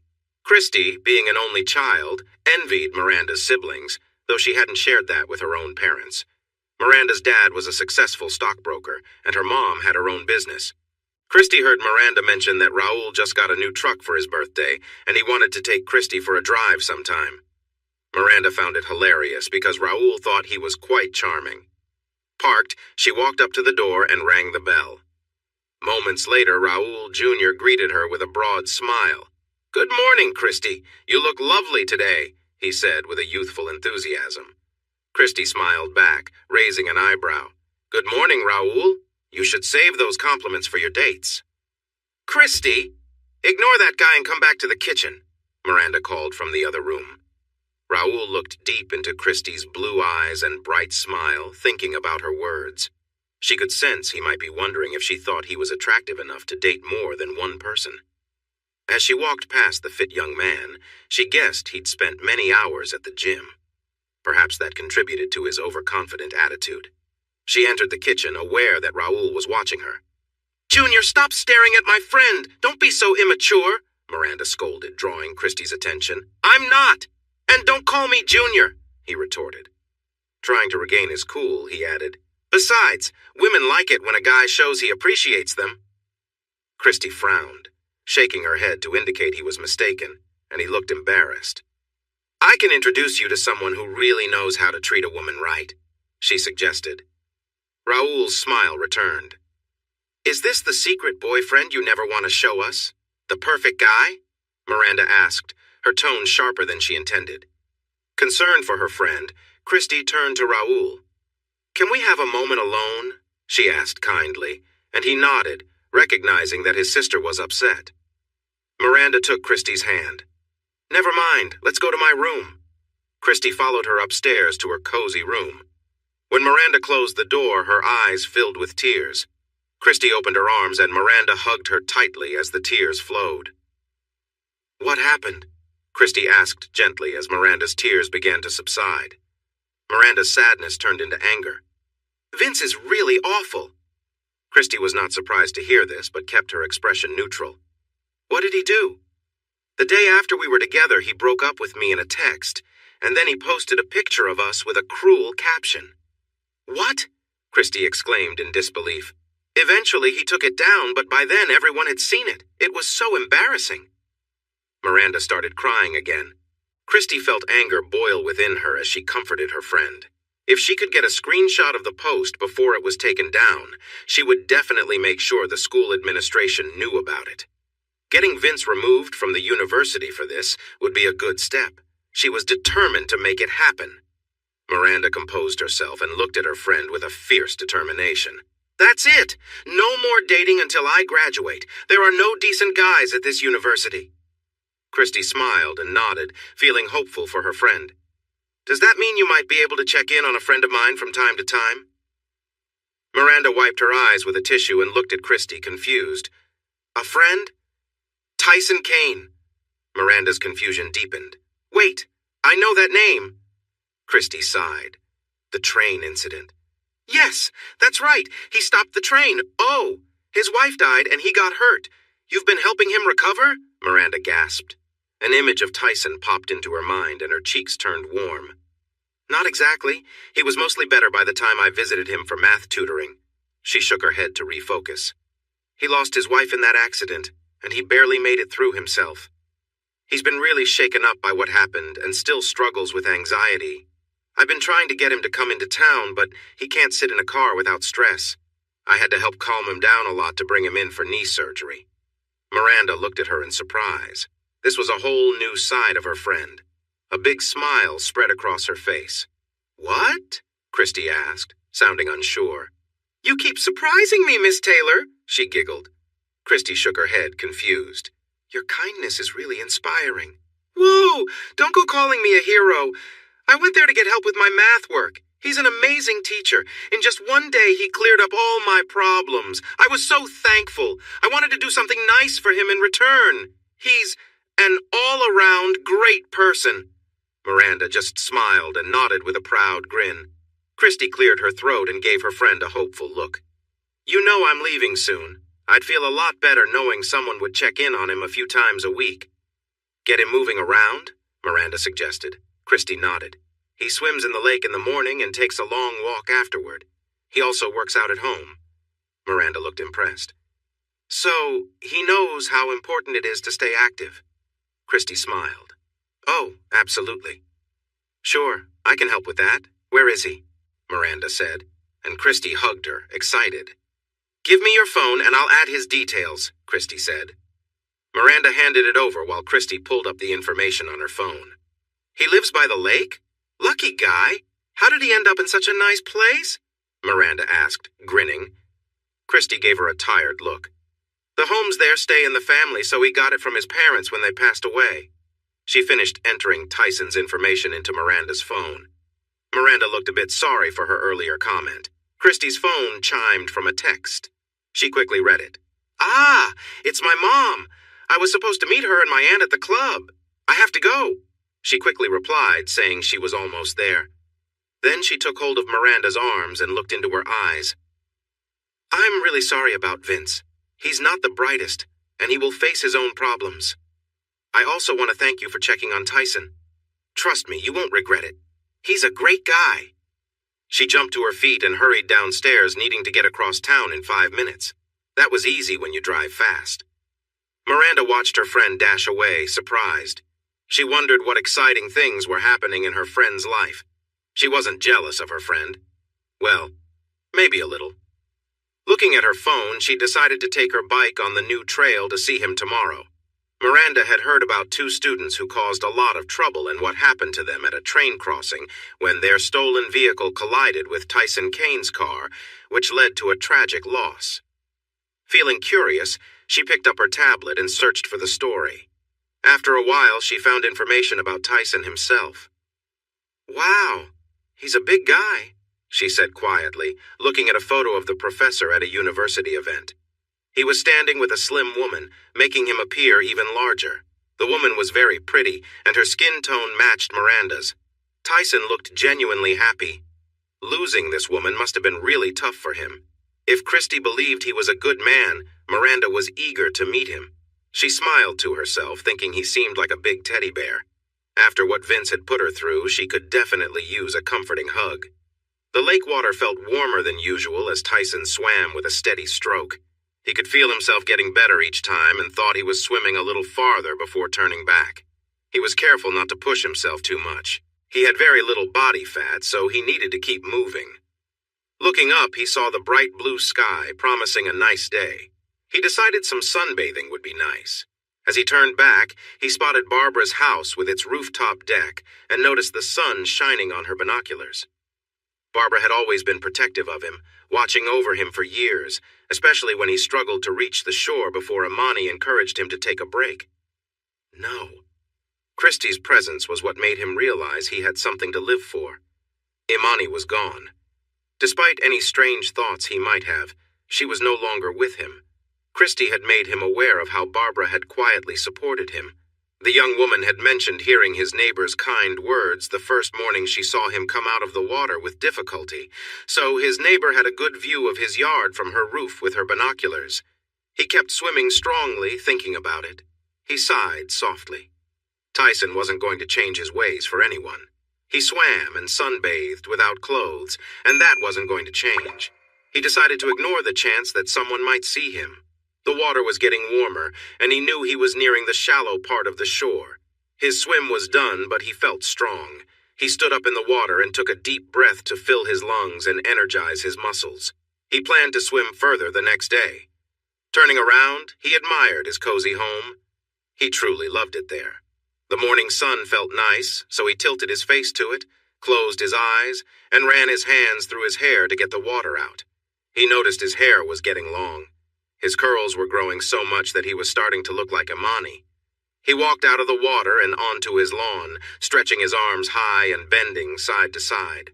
A loud scream jolted him, and he opened his eyes to see a young woman staring at him in shock, covering her mouth with her hands. She was dressed in a bright, tight outfit, but before he could see her clearly, she turned and hurried away along the path beside his house. Tyson thought he might need to lock the gate or put up a bigger sign warning that it was private property. Meanwhile, Miranda rode her bicycle along the scenic path, her thoughts racing. What had she just witnessed? She finally stopped at a small rest area with benches, took a sip of water, and sat down. Christy hadn't mentioned Tyson's family living with him. Maybe he had a cousin? She remembered reading that he was an only child, so the handsome man she had just seen could not be a younger brother. She had noticed a family resemblance before her eyes became fixated on him. The scream had startled her too. She patted her cheeks to shake off her surprise. It would take a while to forget that image. Getting back on her bicycle, she continued pedaling. She needed to talk to Christy about her plans, as there seemed to be a new complication. "Good morning, Tyson," Christy called out after breakfast. "Hey, Christy, how are you today?" he replied cheerfully. She smiled, enjoying the sound of happiness in his voice, but then she remembered why she called, and her smile faded slightly. "I was wondering if I could come to see you this afternoon." "Of course, you know I'll make time for you," he joked lightly. "Will you stay for dinner?" Even though his voice was casual, she sensed a bit of hope in it. Her heart felt a little uneasy. "Not today," she said gently. "That's okay. By the way, do you remember your first visit to my home?" he asked. The change in topic surprised her, but her smile returned. "How could I forget that day?" He laughed at her excitement. "This morning I had another young woman surprise me in my backyard, and she screamed and ran off." Christy thought he sounded a bit anxious. "What did she look like?" she asked, guessing who it might be. She had her hands over her face, but she had beautiful brown eyes, long brown hair in a braid, and she was wearing something form-fitting with unusual shoes. "That sounds like my friend Miranda Moreno. She enjoys cycling on country roads. I mentioned to her that we were friends and I visited you at the lake, but I didn't know she would come by today." "You told her about us?" Tyson asked, sounding curious. "Just that we were friends. I was careful with my words," she replied with a smile. "Well, I think I didn't make a good first impression," he sighed. Christy couldn't help but giggle. "I wouldn't say that." "You didn't scream." Her giggles turned into laughter.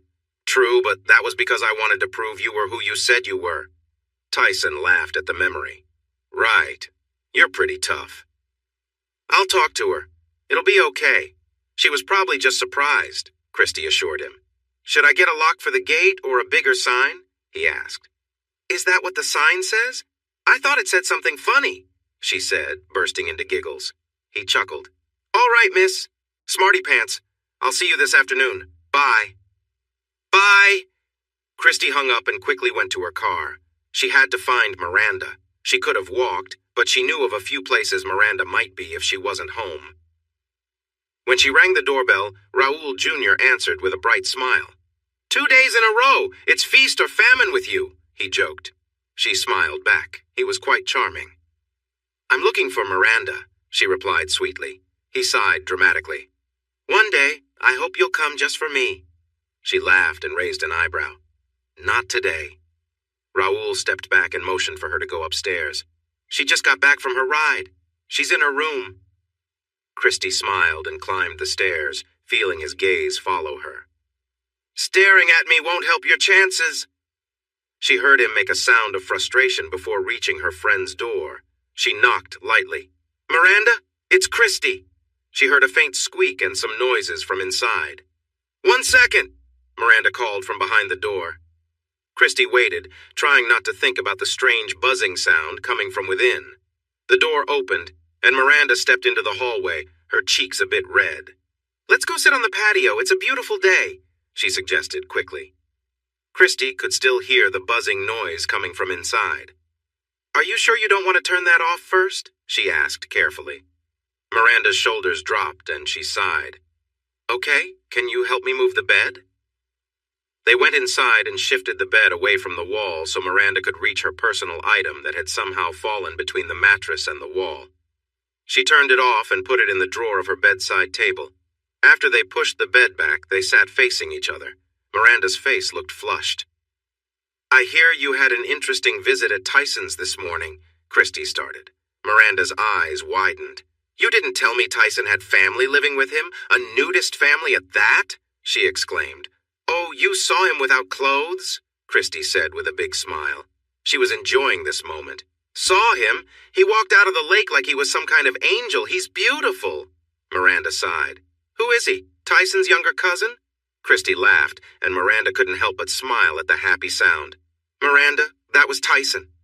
The lovely brunette's smile disappeared as she looked confused.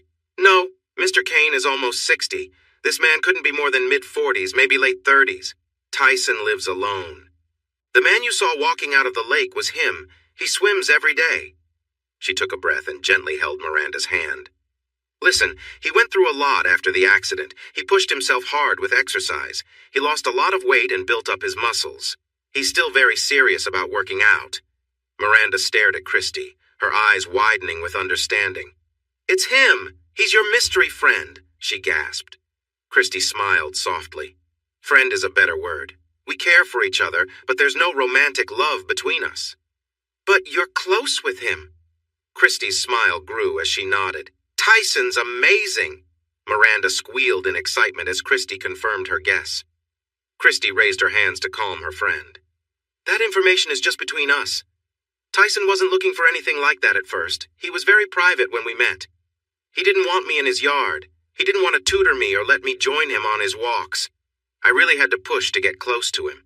He had a big concern about our age difference, but honestly, it didn't bother me because he's so charming." Miranda thought about Christy's request for her to check in on Tyson. "Did you expect me to become close with Tyson too?" Christy looked at her surprised. "No, oh my gosh, no, I just wanted someone to help Tyson feel less isolated. He needs someone to talk to in person. Once you get to know him, if you decide you want to start a romantic relationship, you'll need to talk to him about it. He's a great guy, but if I hadn't brought it up, nothing would have happened. He's really polite." She smiled warmly. Miranda listened thoughtfully to everything she had learned. She realized it was too soon after Vince to find another boyfriend, and honestly, she could use some time off from dating. Having someone to talk to might be nice. An idea suddenly came to her. "You said he loves working out, right?" she asked. Christy nodded, and Miranda jumped off the bed, pulling her friend with her. They hurried downstairs and out to the backyard toward the big garage at the end of the driveway. Inside, Miranda took Christy upstairs to the loft, where they spotted several old bicycles hanging from the ceiling. Turning to her friend, she said, "We can fix up one of these old bikes for him so he can join me on my rides," Miranda exclaimed excitedly. Christy thought it was a clever idea, but doubted the bikes would work for Tyson. He might be too strong for them. However, getting him a new bike, something that would fit him and be sturdy enough, was a brilliant thought. It would help him stay active, and it would give him a chance to explore beyond his neighborhood. Plus, it would encourage Miranda to spend more time with him, too. "Miranda, you're really smart, but we need to think bigger. Can you take me to the best bike shop right now?" she asked eagerly. Miranda felt the excitement and quickly nodded. "I know just the place." Tyson heard the sound of tires on the gravel in his driveway and smiled. Christy must be here. Then he heard a second set of crunching sounds. A second car? He checked the oven to make sure everything was fine, then walked to the door to open it. Parked far from the door was Christie's sporty white car. She was getting out with a big smile. In the spot closer to the house, a blue pickup truck was coming to a stop. He recognized the pretty brunette from that morning. She was looking at him with wide eyes and a friendly smile. The truck's engine turned off, and the lovely brunette stepped out, wearing a new outfit and sneakers this time. On the other side of the pickup was a tall, handsome young man who seemed to resemble her. He smiled with amusement as Tyson stood on the steps wearing an apron, shorts that were probably hard to see, and sandals. "Do you greet all your visitors in just an apron?" Christie called out, her voice cheerful. Tyson lifted the apron to show his shorts, making Christie gasp in surprise, likely thinking he was not dressed underneath. "You know I don't have any visitors except you and George. Besides, I was baking cookies," he explained. By now, Christie was next to another woman. "Tyson, this is my good friend Miranda Moreno, and this young man is her brother, Raul Jr."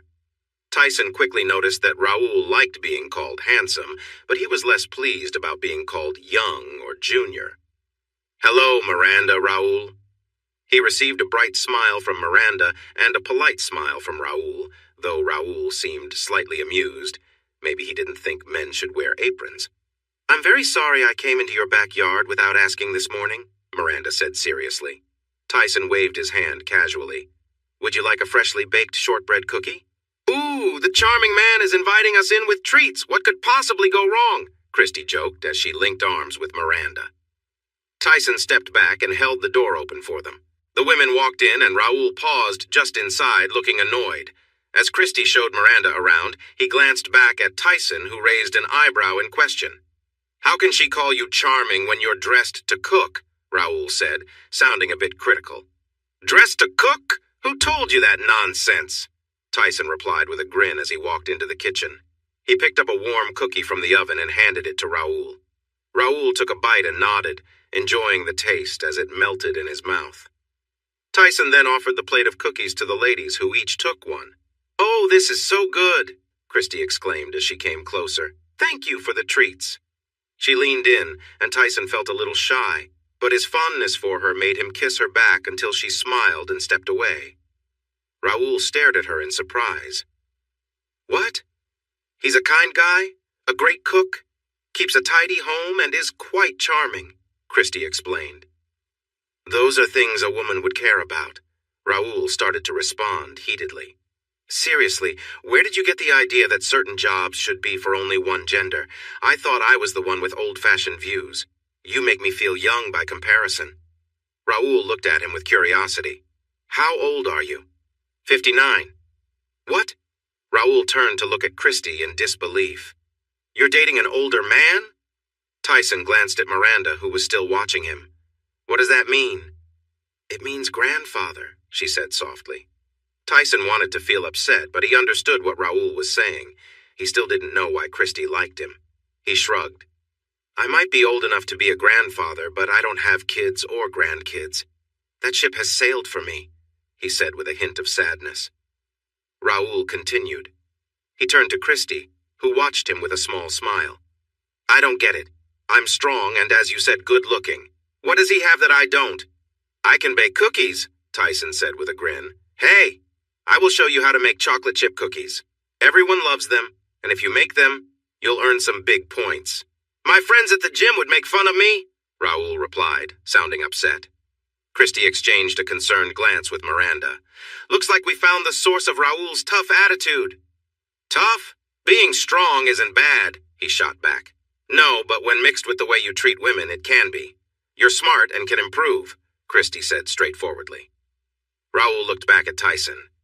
"All right, you teach me to bake can't hurt," he said. The women seemed pleased, sensing a change in his mood. "If you can win against me in arm wrestling." Tyson blinked at the confident young man. He knew this might be a challenge, but he was no stranger to hard work. "Okay, fine," Tyson said, taking off his apron. Raul's eyes widened slightly.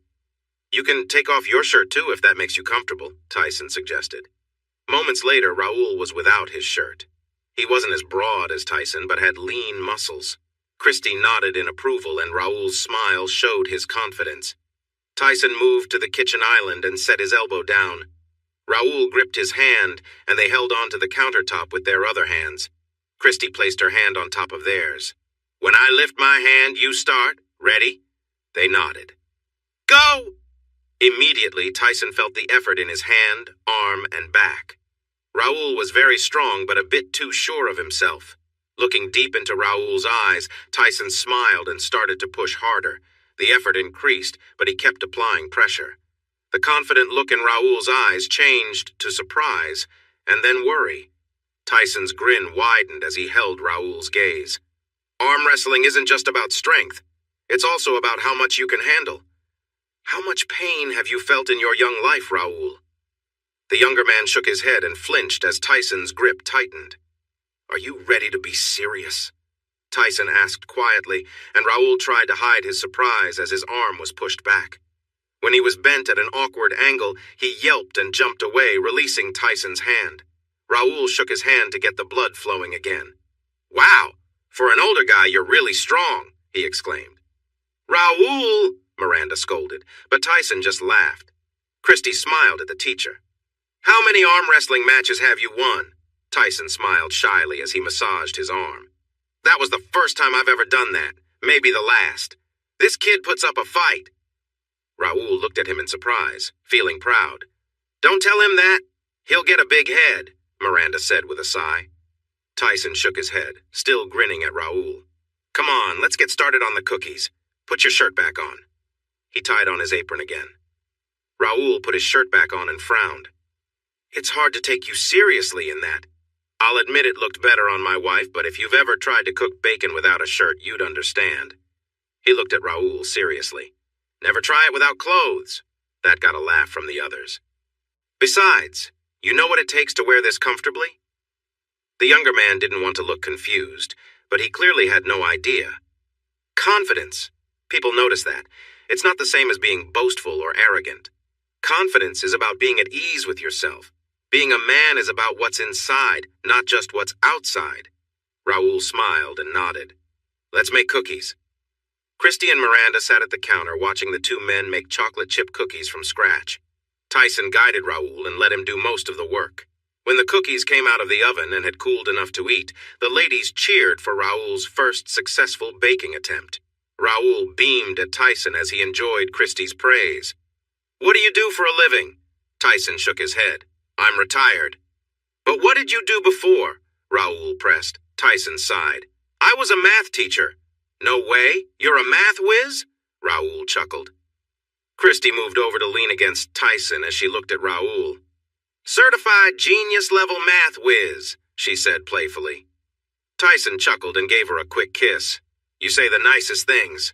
He turned to Raoul, who was still getting used to Christy being affectionate with him. If you're so smart, why aren't you teaching now? Raoul asked, sounding a bit aggressive. Tyson's smile faded. People keep saying that, and I keep telling them I'm done with that. He's dealing with past struggles, you know, Miranda snapped. Raoul looked at him in surprise. Tyson shot a serious look at Christy. You've been talking about me with others? He asked sharply. Christy met his gaze and nodded. Miranda had a great idea, and we are here to make it happen. Tyson was caught off guard by her confidence when he expected her to be defensive. Idea? Come outside, Christy said with a big smile, and Tyson found himself following her excitement again. Miranda stood behind them, beaming, while her brother furrowed his brow. Once back in the driveway, Raoul pulled back the cover from the pickup truck. He revealed a road bicycle. It had a shiny silver frame with bright yellow-green stripes and black wheels. Raoul lifted it out, and Miranda took it from him. She and Christy walked it over to Tyson. Then, Raoul pulled back another cover and revealed another bicycle. Tyson focused on the two women as they turned the silver bike around so he could see it better. Christy bought you a bicycle! Miranda cheered. Tyson's eyes widened and he looked at the beautiful bike. It's stunning! It looks fast even when it's standing still, he said. Do you know how to ride a bicycle? Raoul asked, and the ladies' faces fell as they realized he might not. Tyson chuckled at their worried expressions. Yes, I do, but it's been a while, and I don't see any gear shifters on this one. Miranda sighed in relief as she pointed out that the brake levers could also shift gears. Tyson held Christy's hand and looked into her eyes. "Thank you. This is very kind of you." He admired the sleek bike again. "It's not a car, it feels different. You get exercise while riding it. You can travel faster and farther compared to walking. Getting to town is now easier," Christy explained. "I was set on getting you a car, but Miranda suggested a bicycle. She loves cycling, so she had a fresh perspective. I hope you don't mind I talked with her." Tyson watched Christy and realized she seemed anxious. Oh. Now he understood why she was doing this. She was planning to leave. They had discussed it before as something for later, but it seemed that later was here sooner than expected. He glanced at the other two. "Can you give us a moment?" When Miranda nodded, he gently led Christy aside. "When do you leave?" he asked softly. She took a breath she hadn't realized she was holding. "The end of next week." He nodded, feeling a tug in his stomach. "This is a big chance for you?" She nodded, and tears started to well in her eyes. "Hey, no tears. We knew this day would come, and it's okay. We'll always be good friends. I'll support you in whatever you decide to do." He glanced at Miranda, feeling like he understood more of the situation. "Did you ask your friend to look after me?" he asked. Christy sniffed. "It's more like you can help each other. My other friends might not stay in touch with her once I'm gone. They don't understand her like I do, and she makes them uneasy. She could use a friend to help her feel better. She doesn't make good choices in boyfriends and has had some tough experiences lately." She sighed. "She rides alone, and I worry about that. She should ride with others. Could you join her on a bike ride sometimes? I hope you like biking." He felt relieved he wasn't just someone to pity. "I love biking, thank you. I'll definitely ride, and if it helps me get out more, that's great." "Good, because I have more surprises," she said with excitement and rushed to her car. She returned quickly with a couple of bags. Inside one of the bags was a bike helmet. It was shiny black with lots of ventilation holes, decorated on the sides with yellow-green stripes. "Will this fit with all my hair?" he asked. "Maybe I should cut it like before." "No!" both Christy and Miranda said, then burst into laughter. Christy caught her breath first. "Your hair looks amazing with your new style. Keep it long, please," she said playfully. He sighed. Pushing his hair back, he managed to put on the helmet, but his hair was loose on his back. Miranda came forward and gathered his hair together. "You should tie it back before putting the helmet on." "Right, good idea." He noticed she was still holding his hair. "You can let go now," he said with a smile. She smiled back, a bit shy, and stepped back. Next, Christy pulled out black biking shorts, black socks, and a black cycling jersey from the shopping bag. She handed him the jersey, and he lifted it. Tyson laughed joyfully as the shirt was completely black with math problems printed all over it like chalk doodles. "A math-themed cycling shirt, this is amazing!" Christy and Miranda smiled widely, sharing in the joy. "Go put them on," Christy said. "Nothing goes under the cycling pants," Miranda insisted, her face turning bright red. He took off the helmet and left it with Miranda, then carried his clothes into the house. In his bedroom, he changed into the bike shorts. They fit snugly. The padding felt strange, like he was wearing something extra soft. He put on the jersey, which was also form-fitting but didn't stop him from moving freely. He looked in the mirror at his long hair. It was as long as Imani's had been. He went to her dresser and opened the top drawer. Inside were her hair ties. He picked a white one and tried to pull his hair back. It looked good enough. At the front door, he put on new socks and then his sneakers. He didn't have the cool shoes that Miranda had. As he stepped outside, he heard Christy's playful whistle. "The pants could be a little less tight," he said, half joking. "No, they're just right," Christy replied with a smile. She joined him at the bottom of the stairs and gently patted his chest, admiring how he wore the jersey. "Listen, I have to go, but I'd love to visit this weekend. Saturday afternoon to Sunday afternoon?" He smiled back. "Sure, that sounds great." He thought it might be their last time together, so he planned to make her a nice meal and tidy up first. Christy leaned in for a quick kiss, and he lost himself in the moment. Raoul made a noise nearby, breaking the spell. Tyson pulled back to see Christy smiling at him before she turned to talk to Miranda. Moments later, Christy was laughing as she headed towards her car. As her white coupe left the driveway, Tyson noticed Miranda watching him with bright eyes. He sensed that his excitement from the kiss was noticeable. He closed his eyes, trying to calm himself. "I've got things to do, too. Are you staying here, sis?" Raoul asked, sounding a bit impatient. "Yes, I want to make sure Tyson's bicycle is ready. Maybe we can go for a ride?" she said, looking hopeful. He nodded, and her smile grew wider. "It was nice meeting you, Raoul," Tyson said, waving. The young man smiled and nodded back. "Yeah, nice meeting you too. Take care." Miranda and Tyson watched Raoul drive out of the gravel lot, then they walked over to the bicycles. "You don't have special cycling shoes yet, so they installed basic platform pedals, which will work with your regular shoes.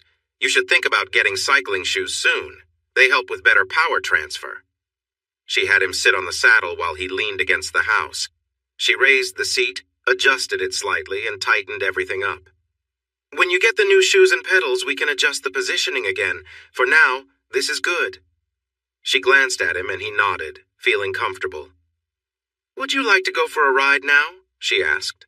"Sure. I just need to lock up the house." Tyson went inside to get his wallet, keys, and phone. He found a pocket on the back of his jersey and tucked his things in there after locking the door. Putting on the helmet was much easier now that his hair was managed. He pulled on the gloves last and thought he looked pretty cool in his new outfit. As they walked their bikes over the gravel to the road, Tyson smiled nervously at Miranda. "I used to ride bikes all the time when I was a kid, and when I lived in Europe, everyone rode bikes. So I started again, but it's been years since I've ridden one. This feels a bit challenging. Why don't we just take it slow and get used to the gears and brakes as we ride east along the road?" she suggested. He nodded and swung his leg over the bike. It didn't take Tyson long to find his balance on the new bicycle. It rolled smoothly, and steering felt easy. Miranda gave him tips on using the gears best for the road and the slope. He figured out how to shift gears and, most importantly, how to use the brakes safely so he wouldn't tip forward. They continued east along the road by the lake, picking up speed until they were racing along. It all felt so natural. Christy had been right. Biking was very different from driving. It didn't trigger his past worries at all. He was enjoying himself. Before long, they reached the end of the road where the new road into town began. He noticed Miranda's eager look, took a deep breath, and nodded. She smiled widely and turned left, heading north. He followed close behind her. "Are we going to take the trail or stay on the road?" he asked. "Would you mind if we stayed on the road?" she asked, and he shook his head. "Either is fine with me," he replied. "Road, then." Seeing no traffic on the trail, they rode over a small bump and continued along the smooth road. The pavement rolled easily beneath them, and as they rode, they talked. Most of the conversation was her sharing stories about group rides she had been part of. She mentioned that she didn't ride competitively, but enjoyed the friendships from riding with others. She had tried joining a local cycling club, but found them to be rather exclusive. Miranda looked at him again with hope. "I'm hoping you'll come to love cycling enough that we could start a cycling group together." He laughed. "So far, so good. This is awesome." Her smile was bright. Tyson finally saw the small square object attached to her helmet. His helmet didn't have one. "What's that on your helmet?" "Oh, it's a video camera. I sometimes record my rides," she said. "Is it on now?" "No, I always ask before recording someone. I wasn't sure if you'd mind," she said shyly. "If you want to record, go ahead," he replied. She smiled widely. "This part is so flat and straight that I'll wait to record until we turn back. The original country road has much more to see." Tyson thought about that road and remembered the last time he was there. An uneasy feeling crept in as he thought about the return trip. He focused on riding and felt better. Cycling was so different from driving, which helped ease his worries. He looked forward to feeling the bike move along the rolling and winding road. Soon, Tyson noticed they were nearing the town. He felt a thrill knowing he was doing this without being heavily sedated like last time. His visit was for surgery, which had been tough. He looked around and noticed some new shops. The area had changed a lot, and things were different than he remembered. Sometimes change wasn't always a good thing. "Hey, an ice cream shop!" he exclaimed. Hearing his excitement, Miranda unclipped her pedals, slowed down, and got off her bike. She walked it over to the outdoor tables as Tyson hurried to catch up. "My treat," Tyson said with a smile. "What do you want?"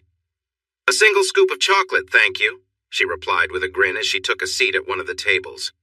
They had the patio all to themselves. Excitedly, Tyson leaned his bike against a table and raced off to the shop. Miranda felt a flutter of joy. Tyson seemed to really enjoy the ride, which was a good sign for her idea of starting a cycling group. She would be happy even if it ended up just being the two of them. As she thought of being alone with Tyson, she recalled something Christy had mentioned. Did he really? A movement caught her eye. Blake Carlington was parking his car nearby. She noticed him checking to see if she was by herself, and she felt uneasy. She turned on her helmet camera just in case. "Where's Christy?" he asked sharply. Miranda didn't like Blake. He reminded her too much of someone who had made her uncomfortable in the past. "I don't know," she replied calmly. "My friend at the bike shop told me Christy spent a lot on a silver Cannondale racing bike, and here it is," he said, stepping out of his car. "This just shows what a liar you are. First, you talked about Vince, and now this." He reached out to touch the bike. "Don't, you can't touch that. Just like you can't touch Christy." She noticed Blake's anger grow as he stared at her. "Watch how you talk to me. Maybe I should teach you some respect." He moved closer, and she suddenly wished she could be more careful with her words.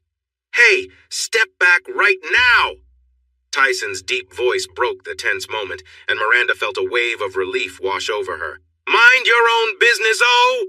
Blake growled, turning to see Tyson approach. He staggered back a few steps as he took in Tyson's strong frame. The ice cream cones in Tyson's large hands somehow made him seem even more intimidating. Knowing he was a math teacher and almost 60 made the scene oddly funny.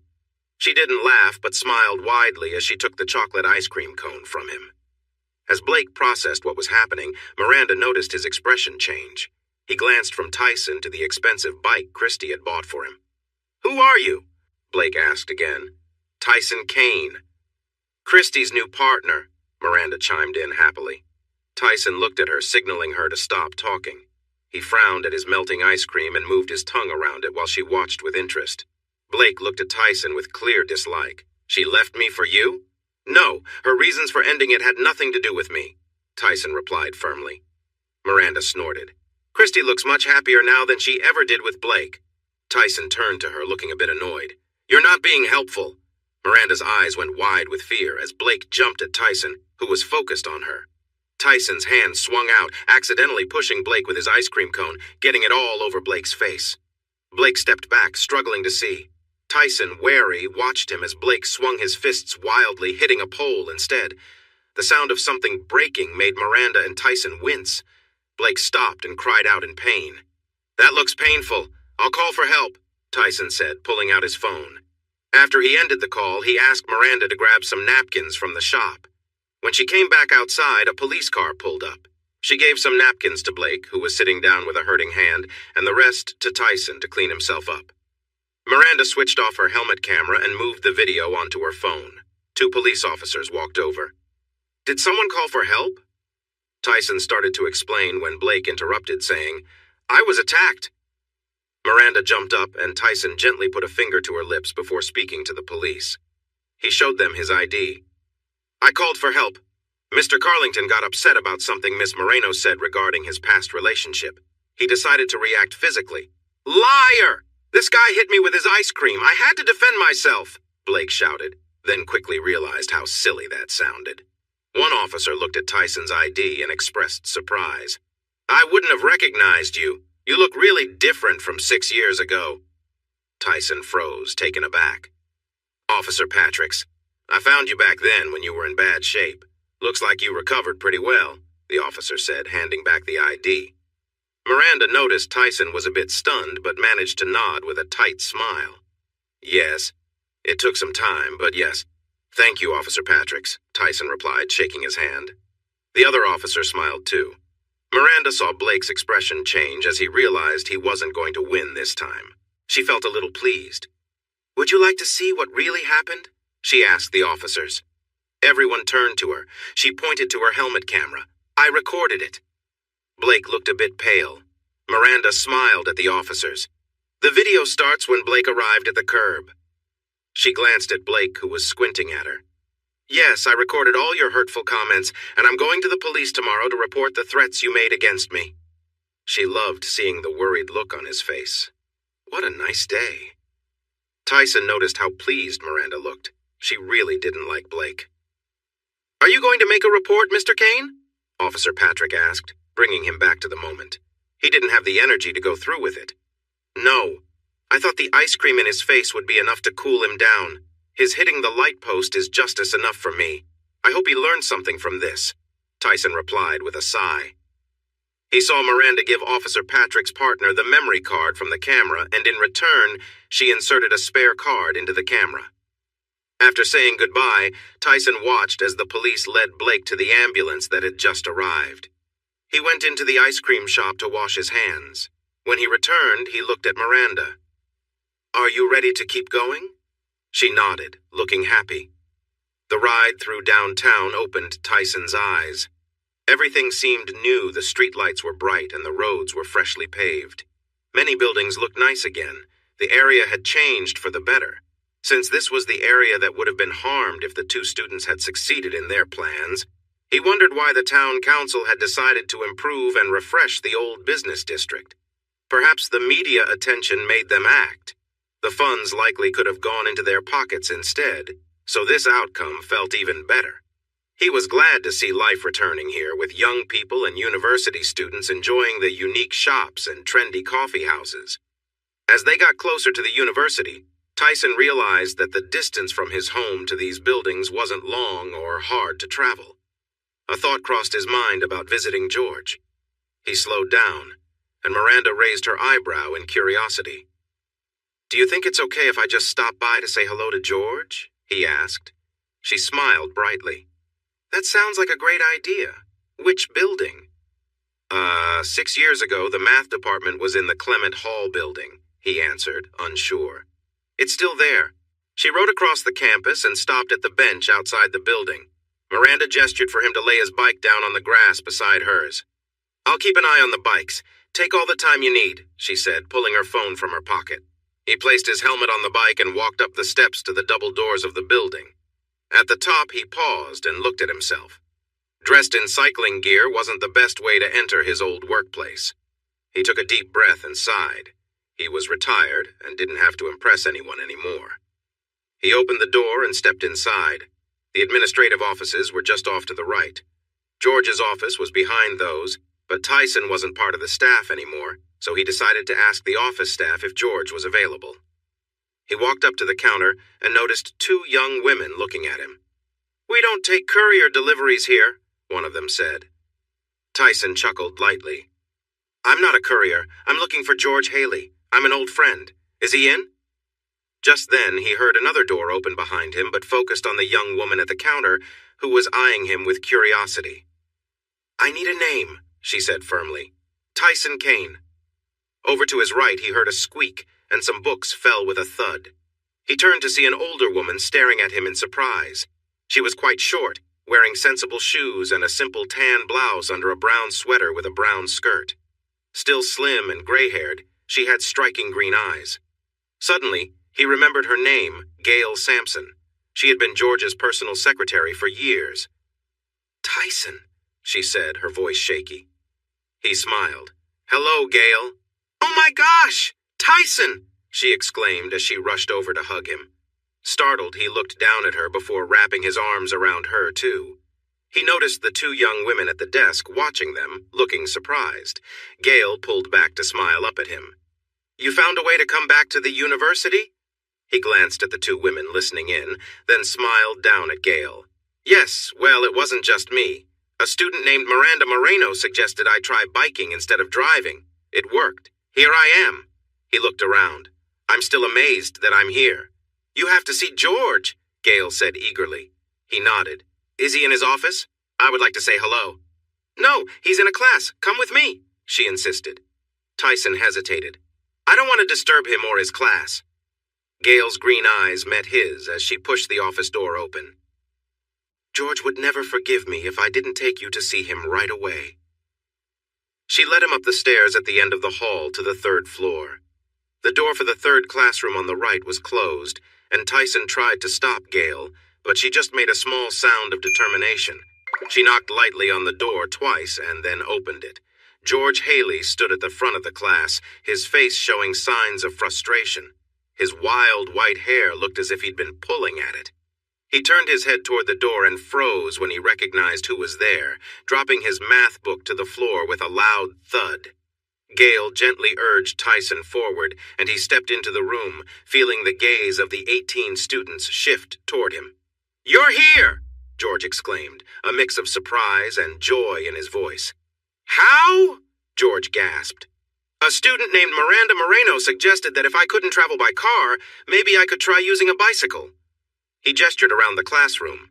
"It seems I can," he said humbly. "Can't travel in a car? That's lame," a student said.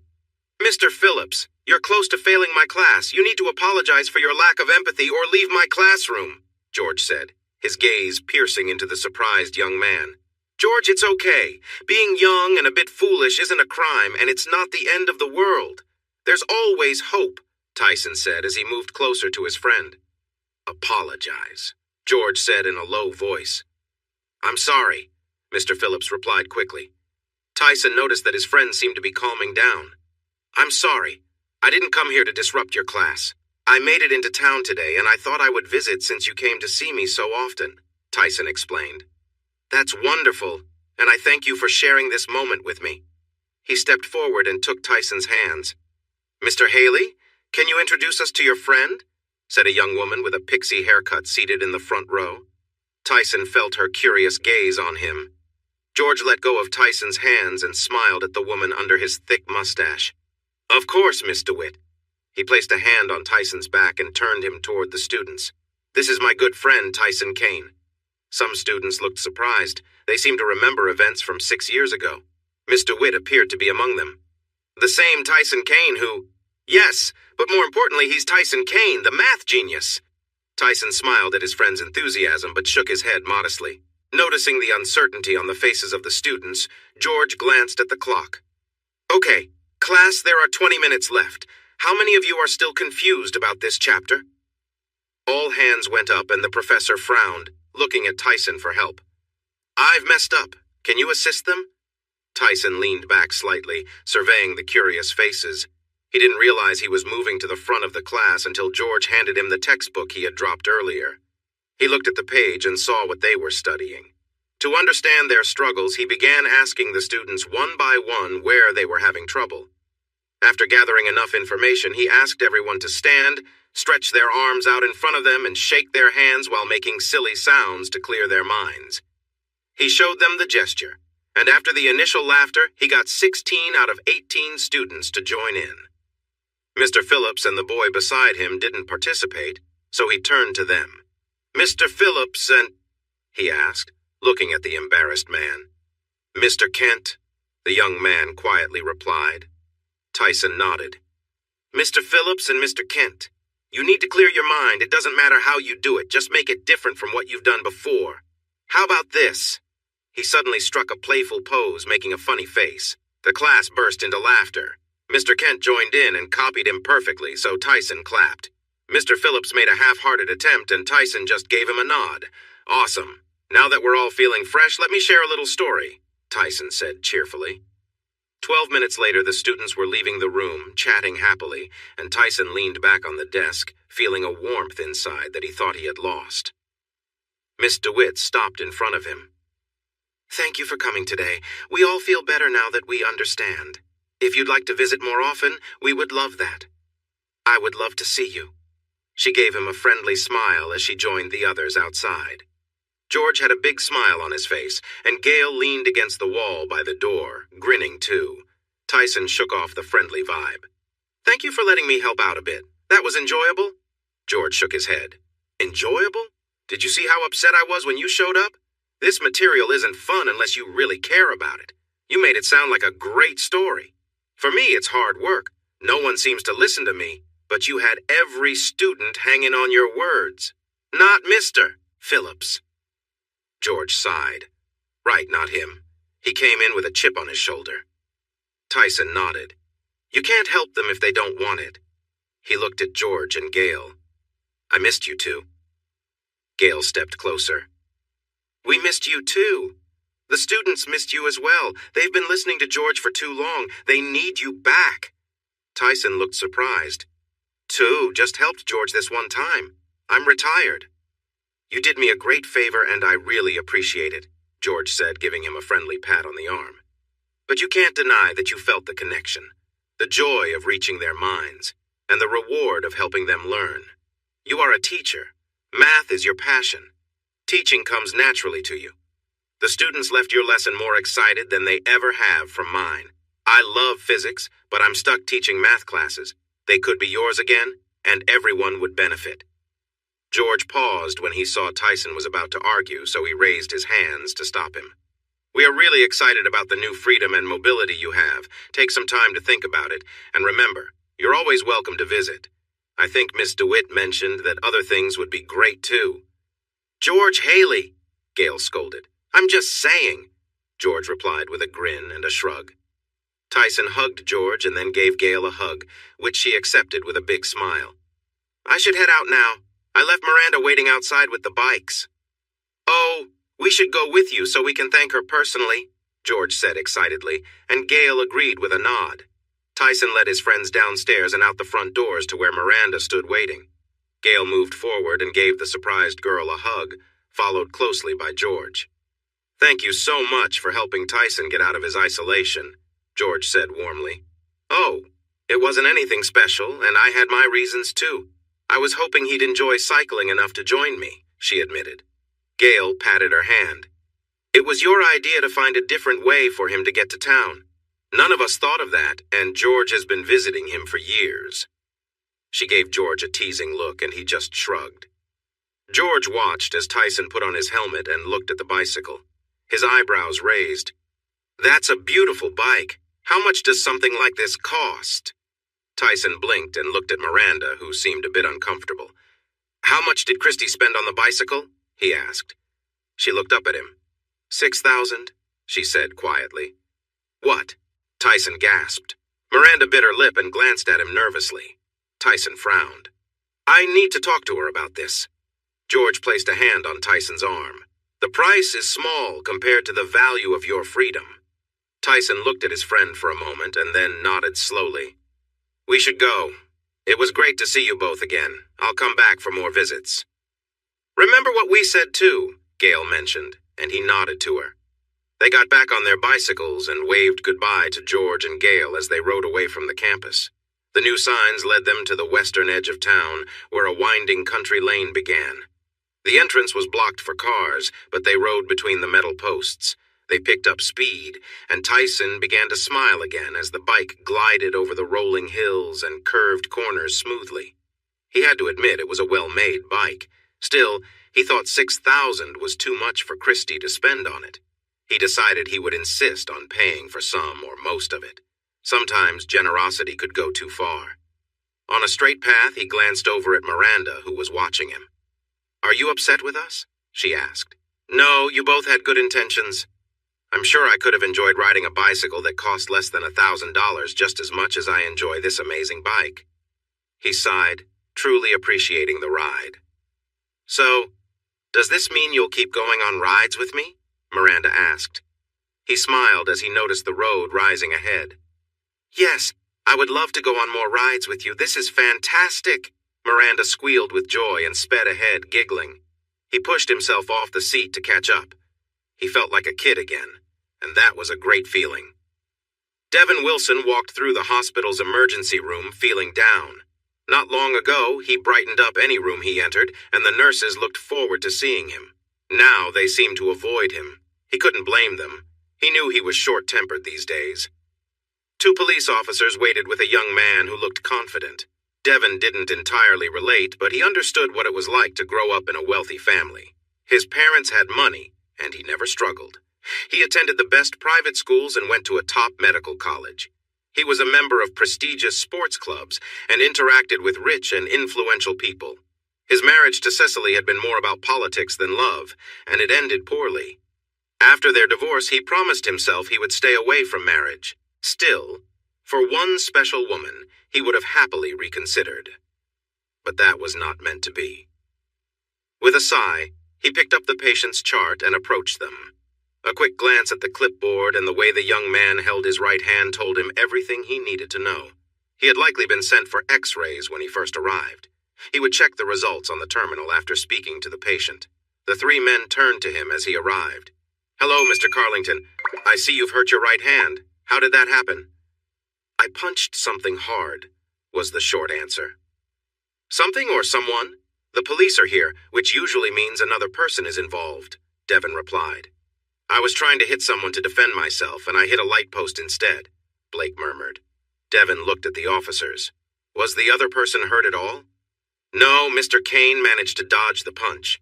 Mr. Carlington was lucky the other guy didn't retaliate. He's built like a tank," the officer said. Devin felt his head start to spin. "Did you say Tyson Kane?" The officer nodded. "I had heard he was seriously hurt and confined to his home because of personal issues," Devin said in shock. The officer laughed. "I don't know about that, but he certainly didn't look injured to me. He was riding bikes with a pretty girl and seemed really happy. Hey!" Devin quickly walked away from them and dropped the patient file at the nurse's station as a sharp pain hit his head. Kane was cycling with someone inappropriate? No way. He left the building, got into his Porsche Carrera, and sped out of the parking lot. He drove through town and onto the new road heading south toward the lake. He was able to push the car on the open, smooth road, and the view rushed past. When he turned onto the lakefront road, he had to swerve to avoid a young woman on a bicycle. It might have been the girl with Kane. He gestured angrily out the window and sped off. He knew exactly where Tyson lived. He had been there once before. Devin pulled into the gravel driveway and got out of his car. He walked up to the door, his mind racing. He wasn't sure what he would say or do, but he needed to see for himself if what the police said was true. He knocked hard on the door and it swung open. He stood there, staring at the man who looked back at him. Tyson didn't seem hurt or weak. He looked like he was in better shape than Devin. "Wilson, what's going on?" Tyson was caught off guard as Devin hit him with all his strength, sending him back into the living room. He struck him again and again, using every move he knew that could inflict pain. He wanted Kane to suffer. When Devin regained his focus, he stood over Tyson, breathing heavily, and his hands ached. Kane's body was solid, with no extra weight. Devin had hurt his own fingers from hitting Tyson's tough body, something he had never done to anyone else before this moment. He looked down at the shocked man on the floor, wondering how he had survived the accident that took Imani from him. "Why are you still alive?" Devin demanded. Tyson blinked up at him. "You hurt me. You didn't kill me." "No, why didn't the train take you too?" Devin shouted, his frustration evident. Tyson winced as pain shot through him. "I don't know. Sometimes. I wish it had." Devin hit Tyson again and pulled his hand back as it stung. Tyson looked up again. "Not very smart for a doctor to hurt his hands like this." Devin scowled down at him. "You're right, but I forgot. You're the expert, aren't you?" He then kicked Tyson's side with force. Tyson groaned, and suddenly something heavy landed on Devin's back and knocked into his face. He turned quickly, and the female cyclist fell onto the sofa with a thud. Devin hesitantly touched his face and winced. When he pulled his hand back, he found blood on his fingers. "You shouldn't have done that!" Tyson took a step forward, his gaze locked on Devin, whose anger was boiling over. In that moment, Tyson's voice cut through the tension. "Miranda, go!" he shouted, and she quickly jumped up, racing out the open front door. Devin turned back to Tyson, rage etched on his face. Tyson, though hurt and bleeding, met Devin's furious stare with calm determination. "She told me," Tyson said quietly, his words striking Devin like a blow. Devin froze, taken aback. "She told you? Told you what? Did she tell you we were together?" Devin's voice shook as he spoke, his emotions close to the surface. Tyson held his gaze, unflinching and silent, his eyes full of quiet disappointment. "I loved her!" Devin suddenly shouted, his voice breaking with anger. "I would have been a better husband than you! You didn't treat her the way she deserved!" Tyson's voice was pained. "You loved her!" Devin sneered. "If you loved her so much, you should have shown it. Maybe then she wouldn't have turned to me." The hurt in Tyson's expression was undeniable, and it dawned on Devin that Tyson truly hadn't known. Devin let out a bitter laugh. finding some satisfaction in Tyson's pain. "Fine. You didn't know? Well, now you do," Devon said, a cruel edge to his voice. "The first time was at a convention. We went out for drinks, and I knew then I was taken with her. We spent time together, and I thought she'd see I cared about her." Tyson's face showed anguish, and Devon seemed to feed off it, his words spilling out with a dark sense of purpose. "Every time we met, I felt something stronger for her. I wanted her to be with me completely. I came here ready to ask her to leave you. I wanted her to choose me and let me take care of her. But do you know what she said? She said she loved you. Can you believe that? After everything, she still loved you." Devon's face twisted with frustration. "I thought if we could be together, she'd finally see that we belonged together, but instead she pushed me away, told me to leave." His voice softened, filled with a bitter sadness. "I just wanted her to see I loved her." The room fell silent as the weight of his words settled. Tyson's heart ached, torn by grief and betrayal. "That night you went to the party." Devon moved toward Tyson to strike again, but Tyson reacted first, his fist connecting solidly with Devon's face. Devon staggered, stunned as the pain shot through him. He barely registered Tyson, who, fueled by anger, managed to land another punch before exhaustion overtook him. Devon felt his strength give way, collapsing to the floor. Tyson, drained, rocked on his knees. As the scene blurred around him, flashing red and blue lights appeared outside the door. With his last bit of energy spent, Tyson slumped down and drifted into unconsciousness. Tyson woke in a hospital bed, the room dimly lit. For a moment he wondered if he was back from an earlier accident, memories tangled in his mind. But while he felt pain, it wasn't as severe as before.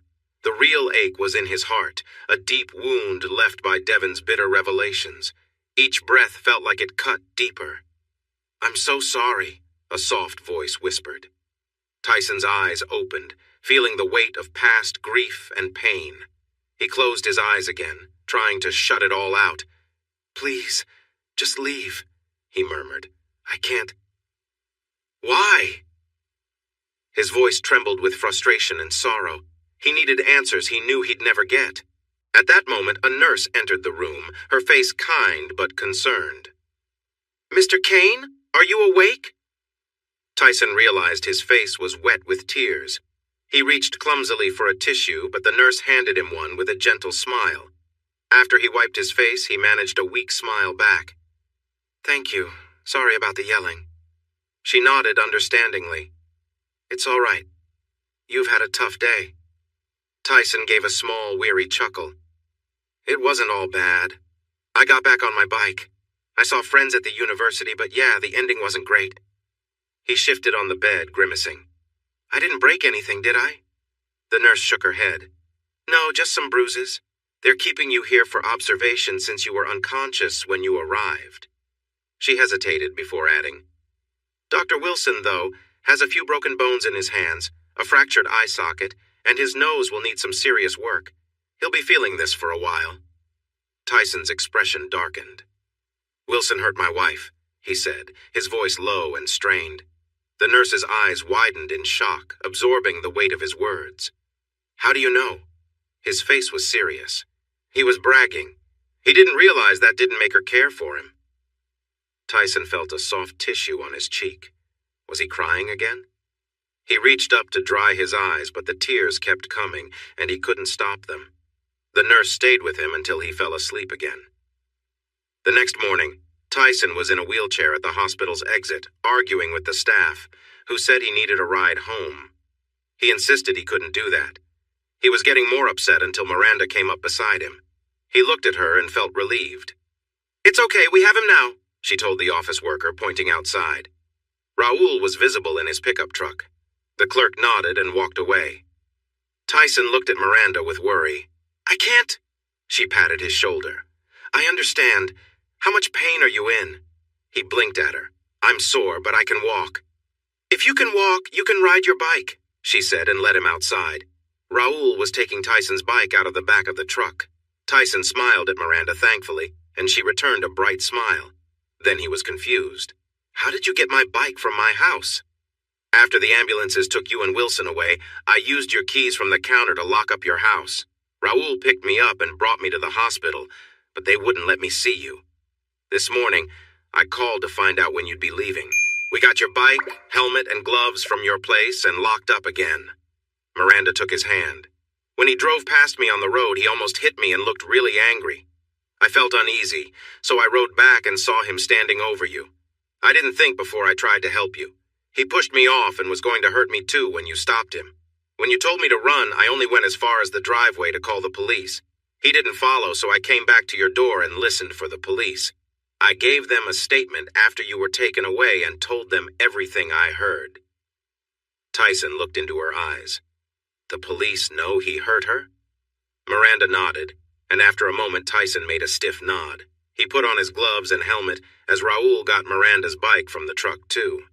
Raoul waved to them and drove away. Tyson carefully got on his bike and took some deep breaths to calm his shaking muscles. Other than some bruises, he felt fine. He followed Miranda out of the driveway and across town to the path leading to the lake. He loved this familiar road and was thankful they could ride slowly without worrying about cars. Miranda was content to ride in silence with him. Before long, they reached the lakefront road and stopped at his driveway. "Thank you so much for bringing my bike to the hospital," he said. "I wasn't happy about the long walk home." He held out his hand for his keys. "My bag is inside," she said. "Your bag?" he asked. "I talked to Christy and told her everything that happened. We both think you shouldn't be alone tonight. Since she is out of town, I'm going to stay with you." Tyson frowned. "I've been on my own for 6 years. I don't need. You know things are different now. I wish I could have been there with you last night. You shouldn't have had to hear that news alone," Miranda said softly. Tyson took a deep breath, feeling tight in his chest.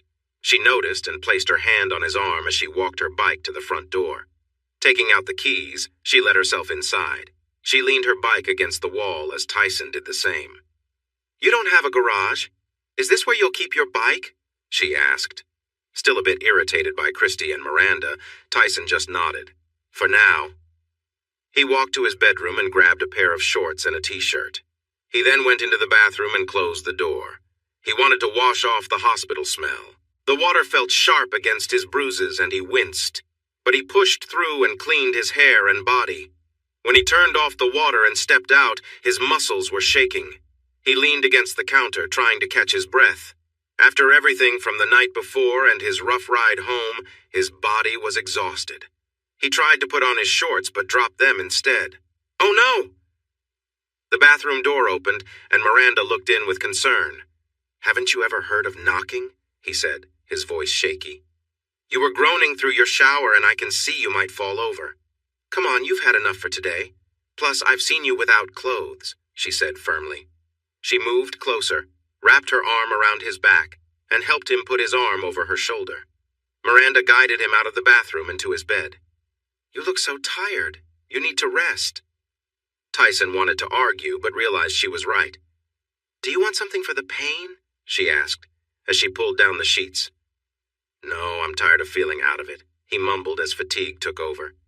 He got under the covers slowly, feeling every bruise, then sighed as he laid his head on the pillow. His eyes were already closing when he felt a gentle kiss on his forehead. He slowly opened his eyes enough to see the blushing face of the brunette beside him, before drifting back to sleep. She woke him up later to share some dinner, soup and bread. Then he fell asleep again. When he woke up again, the house was dark, and he felt warmth in the bed next to him. He saw dark hair spread across the pillow and Miranda's peaceful face as she slept. He carefully got out of bed, trying not to groan at his sore muscles. He quietly left the bedroom and closed the door behind him. He walked over to the patio doors and looked out at the dark lake in his backyard.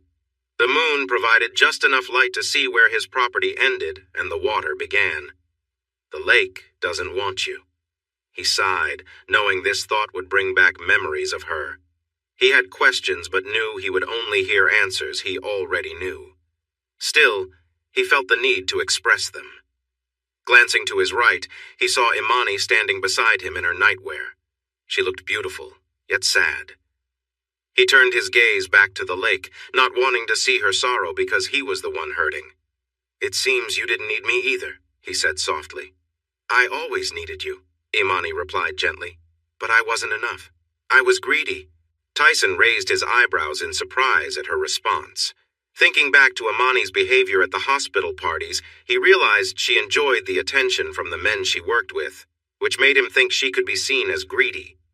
And I wasn't attractive enough for you. You wanted that too. You wanted to be with him, he said with difficulty. I love you, she whispered. Yet you were with him.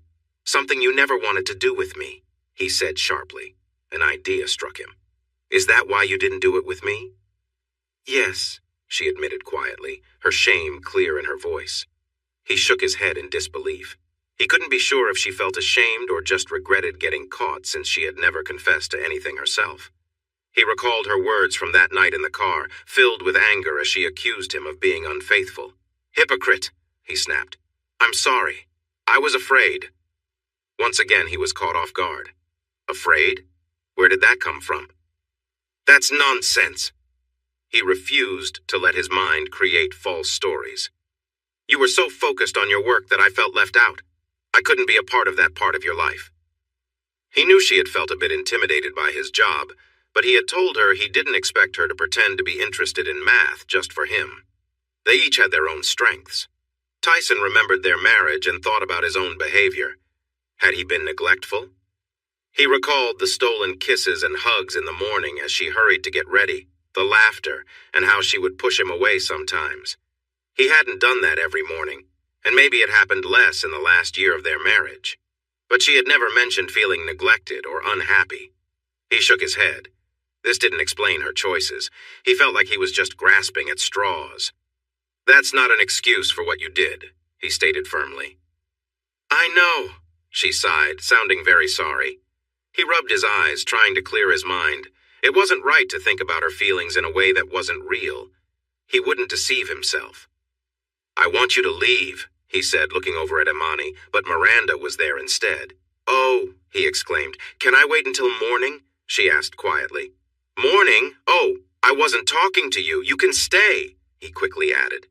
Miranda frowned, confused. Who were you talking to? He sighed, not wanting to pull anyone else into his confusing thoughts. My wife, or rather, the image of her that sometimes appears in my mind for strange talks like this. Miranda's eyes widened as she surveyed the room. You see her now? No, she's gone. I mean, the moment has passed. I don't believe in ghosts, he insisted. Miranda shivered and made a gesture for protection. My mom saw her mom for a few months after she passed. She gave my mom good advice. She sometimes comes back, just for my mom. She locked eyes with him. We believe. He felt tired again, wanting to avoid arguing with her. I'm going back to bed. Miranda took his hand and followed him to the bedroom. They both slipped under the covers and settled in. She turned away from him but reached back, pulling him closer. It took him by surprise. He tried to move away, but she held on tightly. He felt her lips brush against his palm as she held his hand to her face. She gave soft kisses on his fingertips. This made him feel a rush of emotions. He felt a mix of confusion and need. He wanted to stop what was happening, knowing she was much younger than him. Plus, his body was still sore from earlier, making him hesitant. When she adjusted so that he was pressed against her, he wanted to protest. But before he could say anything, she moved closer, and everything changed. Tyson! She exclaimed. She sighed. This feels so good. He couldn't help but agree. It was almost too much to take in. She was close to him, and the way their bodies connected felt incredible, making him want even more.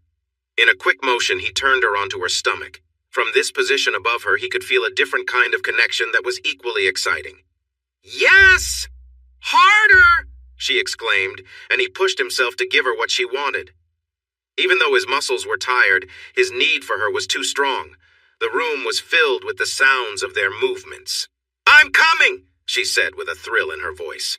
He quickened his movements, knowing he had to keep going despite his fatigue. As their pace increased, her sounds became more intense. Give it to me! Yes, just like that! She encouraged, as her body responded to the moment. Tyson found it overwhelming. Finally, he pulled back and rested beside her. She quickly snuggled under the covers, surprising him by leaning down to take care of things. After a moment, she slipped out of bed to use the bathroom. When Miranda returned, she cuddled up to him under the sheets, sinking into a peaceful sleep. Tyson couldn't quite drift off. He lay there, feeling her warmth beside him, contemplating where his life was headed. I really like her, he thought. Suddenly he noticed Imani sitting at the bottom of the bed, looking at him with a mix of beauty and sadness. He glanced down at Miranda, who was peacefully asleep, then turned back to Imani. You can go now, he whispered. No, not yet, she replied softly. He frowned. Why not? I can't tell you, she pouted. His eyebrows raised. What a strange situation this was. Soon? He asked hopefully. She smiled and gave a small nod. Then in the blink of an eye, she was gone. Feeling strangely reassured by her words, Tyson began to relax and he started looking forward to the day ahead. There was so much potential. With his heart racing and lungs taking in deep breaths, Tyson grinned at the beautiful girl whose face lit up in the morning sun. Wow, you're really outdoing yourself, Miranda joked as they rode their bikes toward the university. He laughed, enjoying the thrill of cycling again. What had once been a childhood hobby had become an important part of his exercise routine and his main way of getting around between his cottage by the lake and the university. After 6 years of feeling stuck, Tyson's life was finally starting to improve. In the past 10 months, he had begun to reconnect with his old life. The university welcomed him back, and he received a new office down the hall from George's. Though it used to be an old storage room, they had fixed it up nicely. George was thrilled to have him back, and didn't mind that Tyson's office was bigger and had its own bathroom with a shower. George was just happy to return to teaching his favorite subject, physics. Instead of getting a parking spot, Tyson had a bike locker put in since he wouldn't be driving anytime soon. His PTSD made it hard for him to be in a car without needing strong medication. He enjoyed cycling and rode in all kinds of weather. He bought a mountain bike with a rack and bag so he could bike to town for groceries.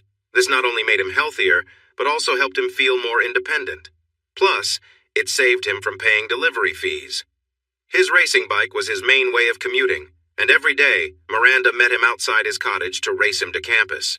It took months for him to get better at biking until he started winning most of the time. While they both loved cycling, Miranda was no longer in a romantic relationship with him. She had a new boyfriend who treated her well, and Tyson was genuinely happy for her. Christy was doing great in New York. He got regular emails from her, and her career was thriving. She might soon travel to different places as her company planned to expand into Europe, starting with Paris. Christy was really excited about that. During her last visit, she mentioned that she had started dating someone new. This conversation happened after they had spent an evening together that left them feeling confused. Tyson asked if she was comparing her new boyfriend to him, and she admitted she was. They talked about it for a long time and decided to end the physical part of their relationship. Coming back to the present, Tyson waved to Miranda as he turned down the lane toward his building while she continued on. He put his bike in the locker, changed his cycling shoes for sneakers, and locked up. He walked into the building and greeted the two young women at the front office. "Good morning, Leona and Felicity." "Good morning, Mr. Kane," they replied in unison.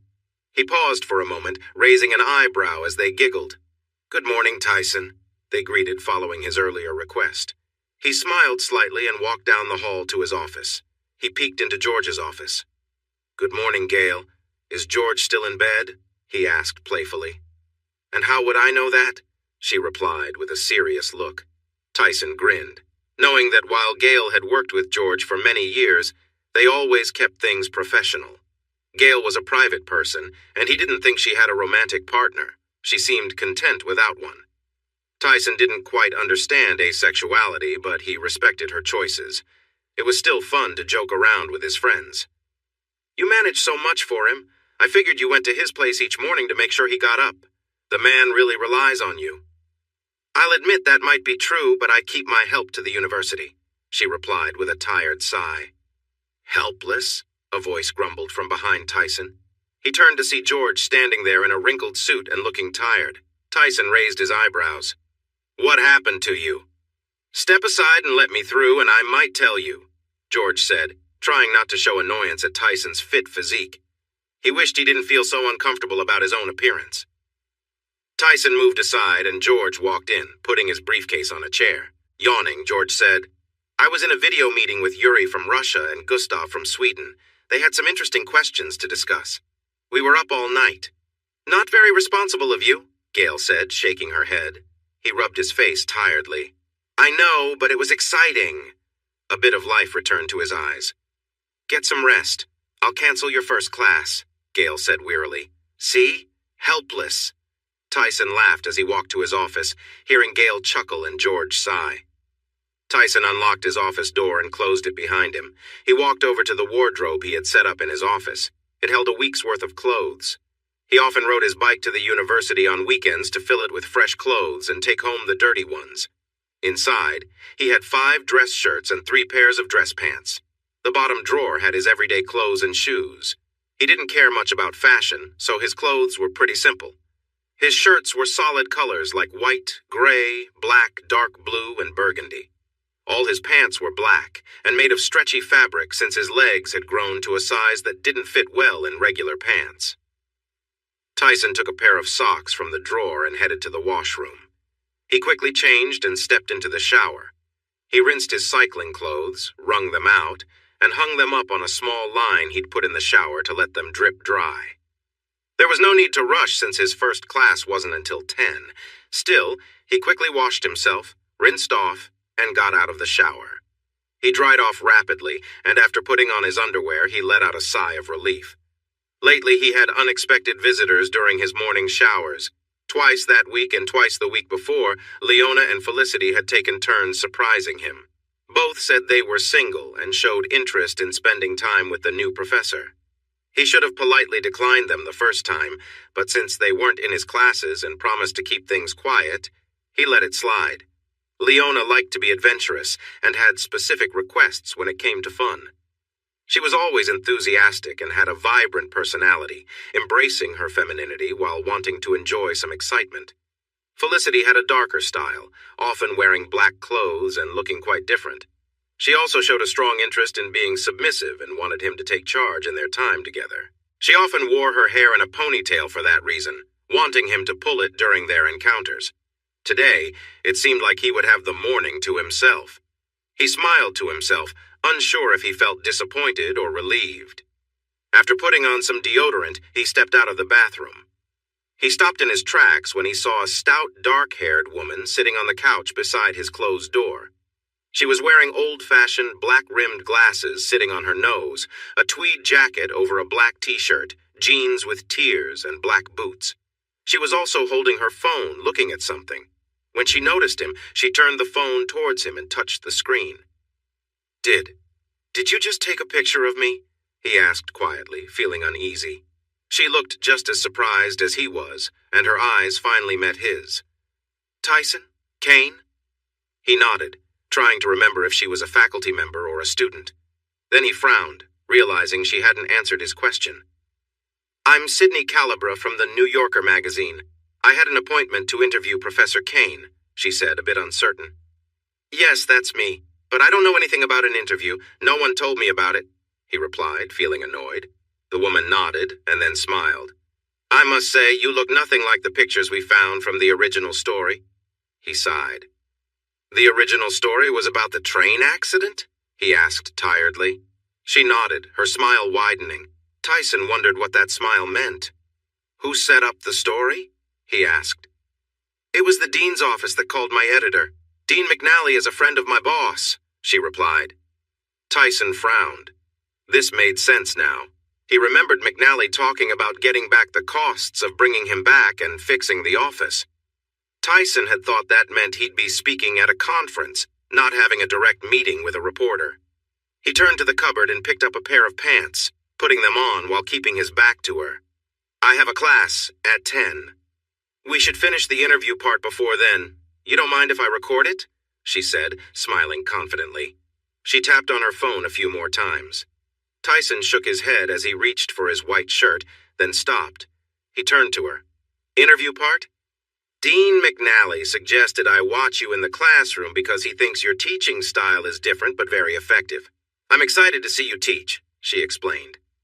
Tyson snorted. "Exciting? I'm a math teacher, not a sports coach. Sydney laughed. But you don't look like any math teacher I've known. You look like someone who takes fitness seriously. He sighed and grabbed his black shirt. His students seemed to like this color on him. He thought about how hard he had worked to get into shape since the accident. He noticed her taking another picture and frowned. I've been focusing on exercise since the accident. It took time to recover. Then I just kept at it. Can you share what exercises you did to get fit? She asked. Tyson sat down and slipped on his socks. Since he couldn't avoid this, he just nodded. And so, the interview began. That's right, Miss DeWitt. Does anyone have questions about how she found the answer? Tyson looked from the petite brunette to the faces of the 23 students in the tiered classroom. Even Mr. Phillips, who was taking the class again after failing last year, seemed relaxed and wore his usual smug look. Tyson nodded at Miss DeWitt, signaling her to return to her seat. She walked back a bit playfully, aware he was watching her. Her cheeks were slightly flushed when she sat down. She was retaking the course to boost her grade. She had passed before, but she enrolled again when she learned he was back. Tyson knew she had another reason for being in his class again. On her first day, she'd asked him to grab a coffee and a snack. It was clear what she really wanted. He told her he would enjoy a coffee, but he couldn't have snacks with students in his class. She looked at him and asked if he could help a student who had passed his course. He replied that the student would need to improve by 10 points from their last effort. So, yes. She accepted the challenge, and as things progressed, she was likely to exceed the grade by 20 points. With only 2 weeks left, her playful behavior was quite bold. He felt lucky to teach a course that could be graded entirely on students' understanding through tests. He didn't worry about participation or personal opinions. This semester's group of students was bright and eager to learn. He addressed the class. All right, we have a review next week, followed by the final exam. I think we're going to see some great results. Does that mean we can skip review week? Mr. Phillips joked. He smiled. I said I was optimistic, not foolish. See you all next week. The class laughed and packed up as the bell rang. Tyson leaned back against the desk at the front of the room, feeling a warm satisfaction in his chest. He truly enjoyed teaching. As the students left, a journalist who had been observing him approached from the side of the room. He suspected she had taken some extra photos of him, too. I see it now. You have a different way of teaching that really connects with them. She glanced to her side as Miss DeWitt left, smiling back at Tyson. Some students seem more eager to connect than others. She studied him, curious if he might share anything confidential, but he simply waited. She sighed. Are you really saying you've never thought about accepting any offers from these eager young students? I won't ruin this school's reputation with any scandals. I would never get involved with a student from my class, and I make sure to gently discourage any who show that kind of interest. You pointed out they're young. I could be their grandfather, he admitted. Sydney stopped and looked at him. Wow, I keep forgetting you're nearly 60. He smiled softly. I am 60. She blinked in surprise. Then her grin returned. You don't look like any 60-year-old I know. He shrugged. I need to prepare for my next class. Did you get all the information you need for your article? Actually, I was hoping we could continue this interview over dinner. I'd like to learn more about how your life has changed since the accident, she said with hope in her voice. I have a rental car, so I can drive us anywhere you'd like. My travel budget covers dinner. His expression became serious. I don't use cars anymore. I ride my bicycle to work. He noticed her interest in this fact and her disappointment about not continuing the conversation. While he wasn't eager to discuss his life, he felt he should give a good interview. If you'd like to join me for dinner at my place tonight, I can share the address. I have a nice roast cooking. Are you vegan? She smiled broadly and waved her hand across her full figure. Not vegan. I eat all kinds of food. He smiled back and gave her the address, which she saved in her phone. Sydney looked up from her phone. Do you know where George Haley is? Can you tell me what he looks like? His office is just down the hall from mine. He looks a bit like a younger Einstein, Tyson said. She laughed. I've met him. He helped me find your office this morning and told me to wait in there. Did he know you would be in such a state? Tyson rubbed his face and nodded. He likes to create a little trouble. I had just been teasing him about how he needs his assistant, Gail. This was payback. "Are you friends?" she asked. He nodded with a warm smile. "Yes, he's my best." Tyson paused, thinking of someone who once held that title. He cleared his throat and turned to gather his notes. "I'll see you tonight at 7? Sydney watched him. "Yes," she replied. With a nod, Tyson motioned for her to go ahead, then locked the classroom door before heading to the washroom for a moment of privacy, expecting she wouldn't follow him. George looked up when he heard a knock. The journalist he met earlier was standing there, smiling. He smiled back. "Nice trick you played on Tyson this morning," she said. George chuckled. "Glad I could help." She grinned, showing she held no resentment. She stepped inside and sat down in front of his desk. "It might have made things a bit awkward, but it gave me a great angle for my story. My editor will be happy, so thank you." George nodded again with a smile. "Who is Tyson Kane's best friend?" she asked directly. His smile faltered before he nodded slightly. "These days, that's probably me." "So it used to be his wife?" she asked. He nodded, raising one eyebrow. He sighed. "His best friend once was a woman named Ashley Collins. They grew up next to each other and were very close until he went to Europe for school. While he was gone, she married the previous dean of the university, Franklin Dunnings. Ashley helped Tyson get his job here." He paused, preparing to explain further. "At Franklin's retirement party, Ashley's marriage ended badly. After that night, Ashley disappeared and went to Europe somewhere. We haven't heard from her since." George could see thoughts swirling in the reporter's mind. Finally, she spoke. "Childhood friend and wife. Friends or rivals?" He frowned. "I don't want to guess about that, and I strongly suggest you don't bring it up with Tyson." The woman looked at him, then nodded. She got up quickly. "Thanks again for your help this morning." George nodded as he watched her leave, feeling a bit uneasy. He thought about where this story was going and hoped the dean would review it before it got published, for Tyson's sake. Sydney had a lot of great material for an interesting story. Tyson's change from a chubby bear before the accident to a fit tiger afterward and his exceptional teaching, both before and after, made for fascinating reading. She needed to learn more about what he was like before the accident and his friendship with his old best friend. She stopped to talk to the two women at the small office. "Hi, I'm Sydney Calaber from The New Yorker. I'm working on a story about Tyson Kane." The women smiled broadly, clearly fans of Tyson.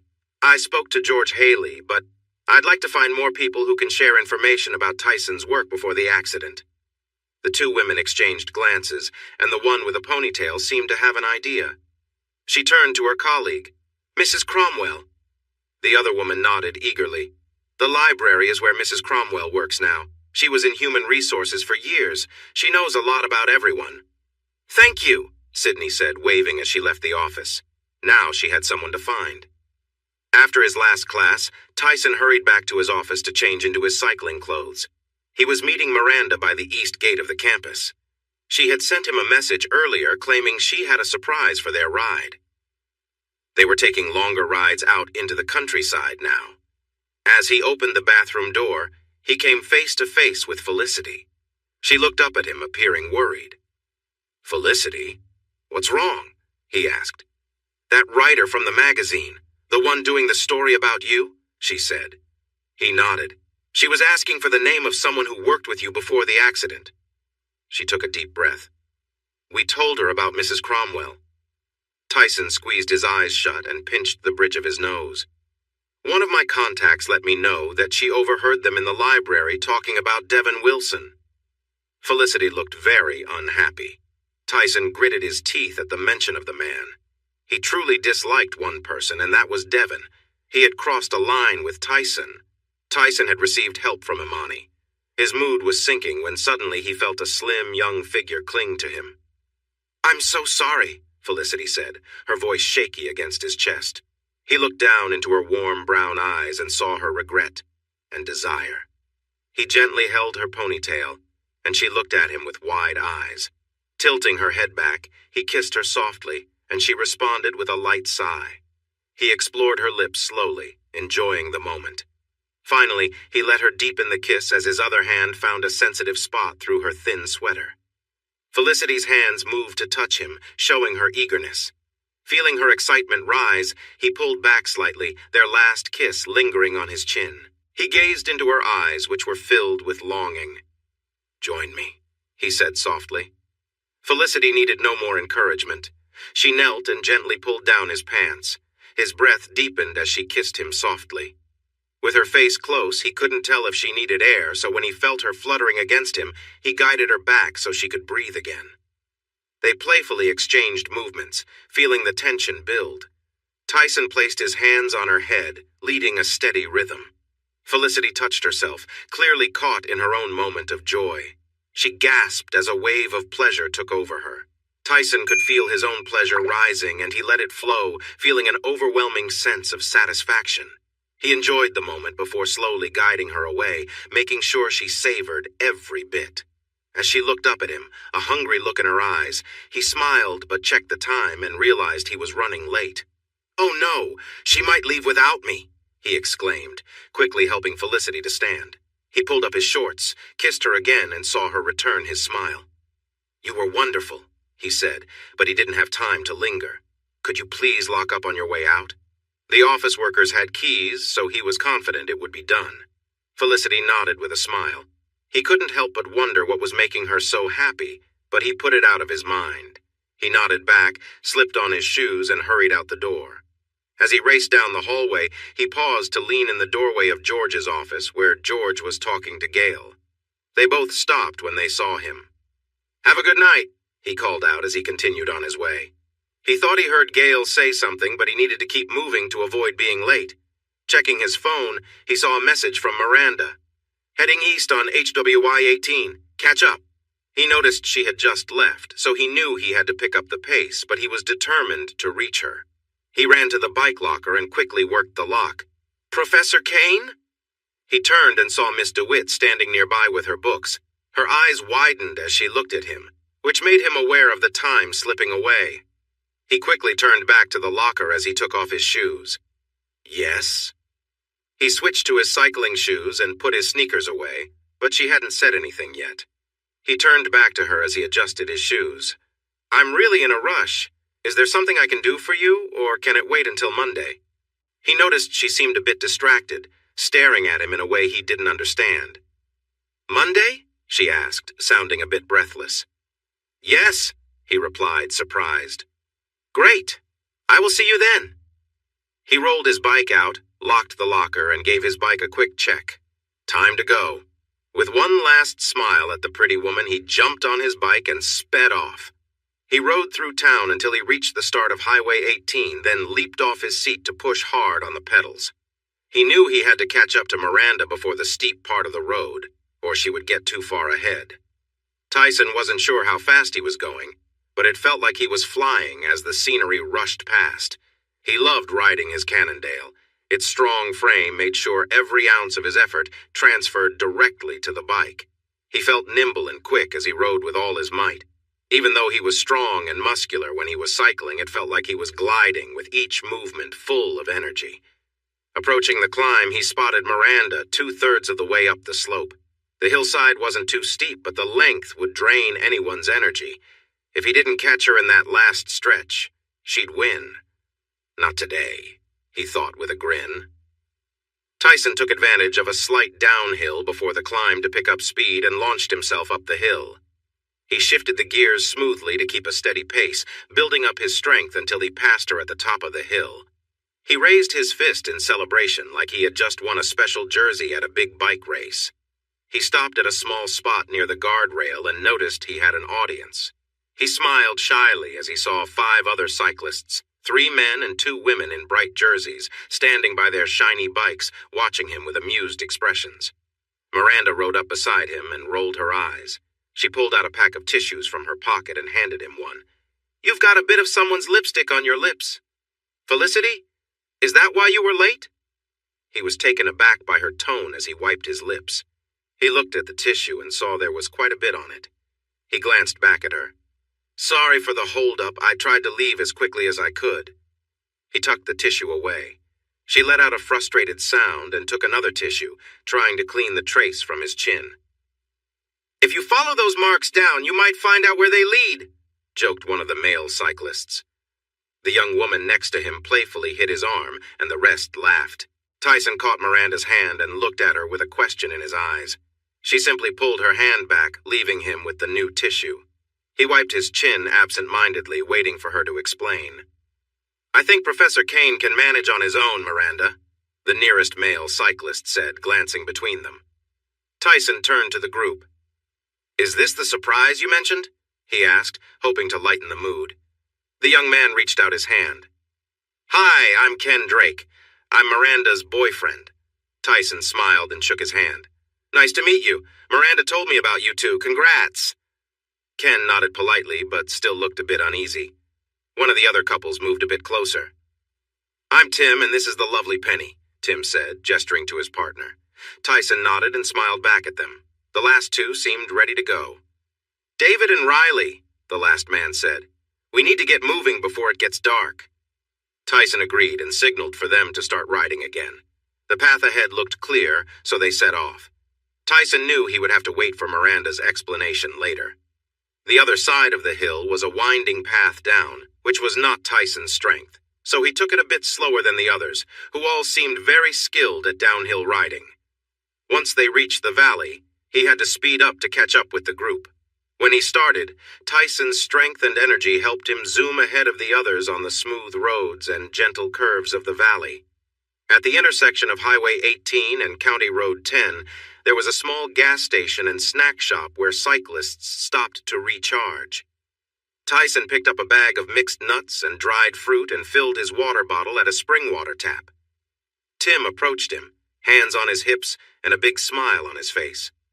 "I was a bit worried you'd slow us down on that descent, but wow, I couldn't keep up with you on the flat parts. How did you get so strong and build up your stamina?"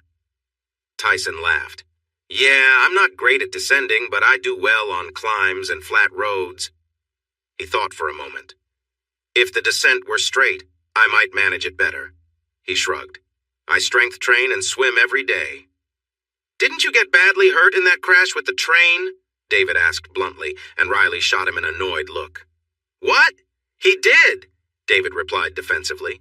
Tyson sighed and nodded. "Yeah, I have a lot of titanium pins and screws in me. I probably couldn't get through airport security with all this." "So how do you do it?" David pressed, still not ready to accept being outpaced by someone older. Tyson took a deep breath and focused on David's frustrated face. "I had to rebuild myself after the crash. The therapy was really tough and felt like it would never end, but I kept going. I had to learn to walk again, and I won't be able to jog or run anymore. My doctors told me to avoid any exercises that were hard on my body. Miranda helped me get back into cycling. I had never owned a bike like this one before. It was a gift from a friend." Miranda smiled at him but looked away when Ken glanced her way. Tyson worried that his presence might complicate things for the couple. "When I left the hospital, I started swimming in the lake near my home. Every day I would swim as far as I could." He paused, knowing he should not say he was pushing himself against the lake. "Anyway, I think my swimming helped improve my stamina and lung capacity." He looked David in the eye. "I don't stop when it hurts. I push through it. That's just who I am." He shrugged. That seemed to take the wind out of David's sails. He walked back to his bike. "Who's Felicity?" Penny asked with a playful grin. Tyson just smiled and shook his head, which made Penny pout. "If you don't mind me asking, how old are you?" Riley asked cautiously. "I don't mind at all. I just turned 60, Tyson replied. Riley smiled. "So there's hope for us if we keep exercising. Exercise is the key to staying young." "I believe it's a big part," Tyson agreed. "Eating healthy food is important too. Give your body the nutrients and energy it needs to work well, but not more than that. What happens next depends on your genes, which is a bit of a mystery to me." The others laughed lightly at that. They continued riding, and Tyson was happy to be riding with a group for the first time. At the second and final break, near a small park where County Road 10 met Highway 23, he learned more about the others. They were members of the bike club that Miranda had tried to join. After Ken and the others couldn't convince the club leaders to let her in on her second try, they decided to leave and join her instead. They were tired of the club's strict rules. It wasn't enjoyable anymore. Tyson understood that feeling. He was really loving the ride. Highway 23 had a wide paved area for them to ride back to town, so even though it was a busy road, they managed to avoid the traffic. As they neared the edge of town, David and Riley waved goodbye and went to their home. Shortly after, Tim and Penny waved farewell, too. Before Ken and Miranda left, Tyson wanted to say something. "Can we stop for a moment?" Ken nodded, and they pulled over in a gas station parking lot. Tyson turned to Miranda. "I really liked the surprise of riding with everyone, so thank you for that."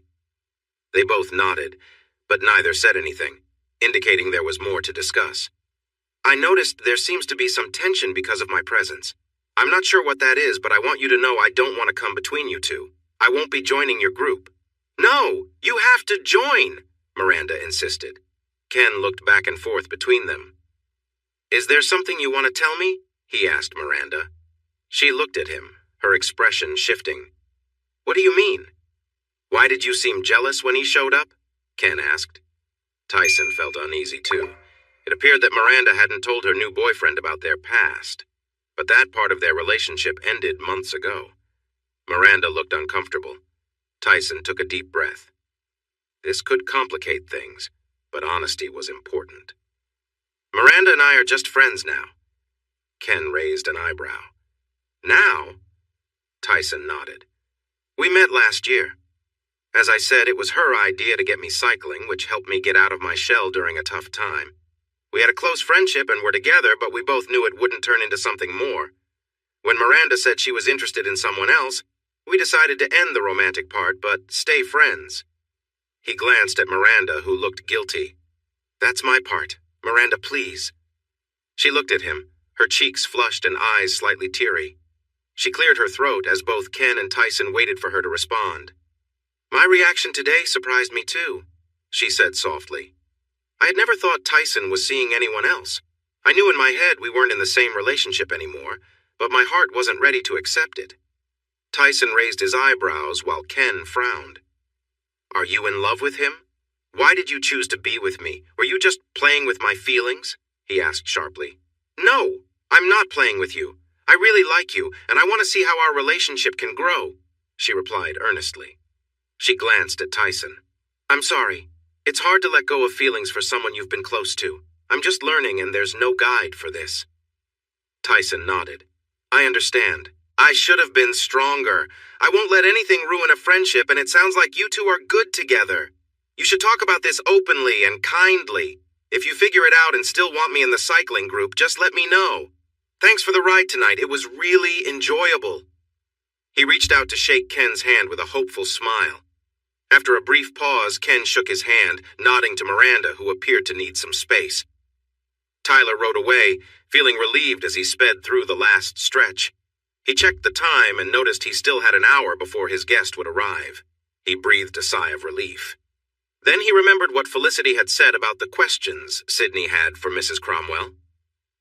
Mrs. Cromwell was one of the last guests to leave the party that night, and she had a reputation for gossip. He suddenly felt less excited about the evening ahead. The small roast smelled wonderful.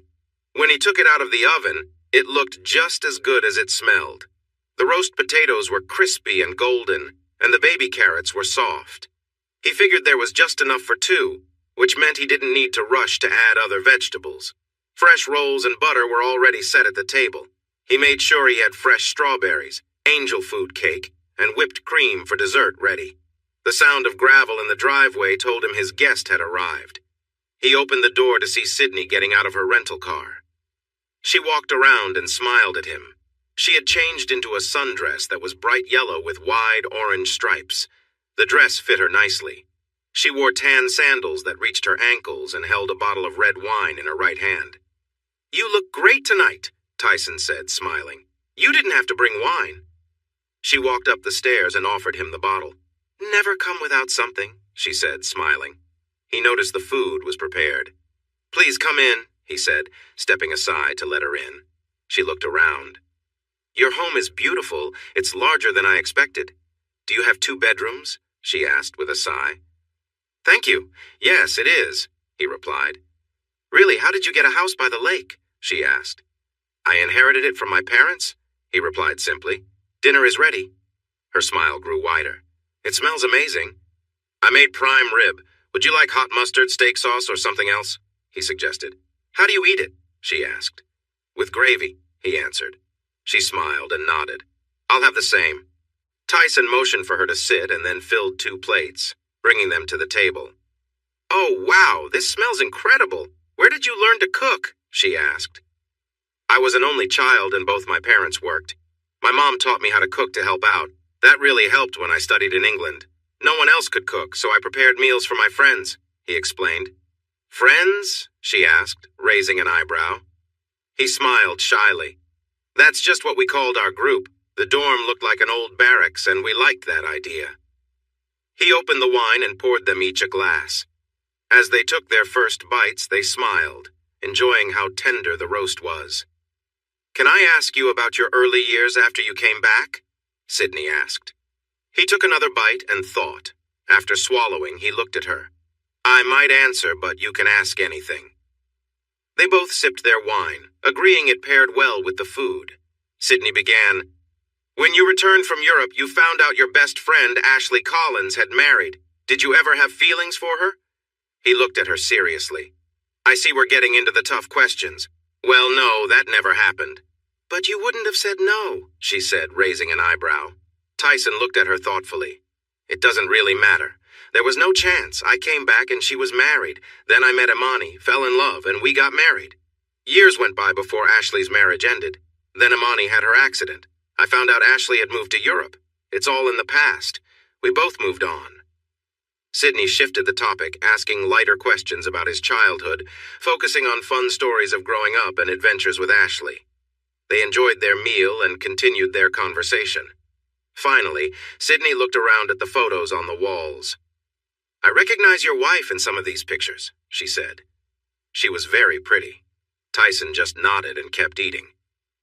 I don't recognize the young blonde in the photos, she said, pointing to pictures of Christy. He looked at them and then back to his plate. That's Christy Taylor. She helped me get out of my shell. Another friend, Miranda Moreno, suggested cycling as a way for me to get around. Christy bought the bike I used to get to campus. He smiled as he remembered how they had argued about whether he should pay her for it. She was such a strong-willed young woman. He noticed Sydney watching his smile with a knowing look. What about you? Do you have someone special in your life? He asked, changing the subject. Her smile grew wider. Yes, I'm married. It's been 3 years. Her name is Phoebe, and she's a nurse. She held his gaze with confidence. A nurse in New York City. That must be a hard job, he said. And she nodded, pleased that he was being open-minded. It's nice to see someone your age who thinks that way, she commented. Tyson laughed.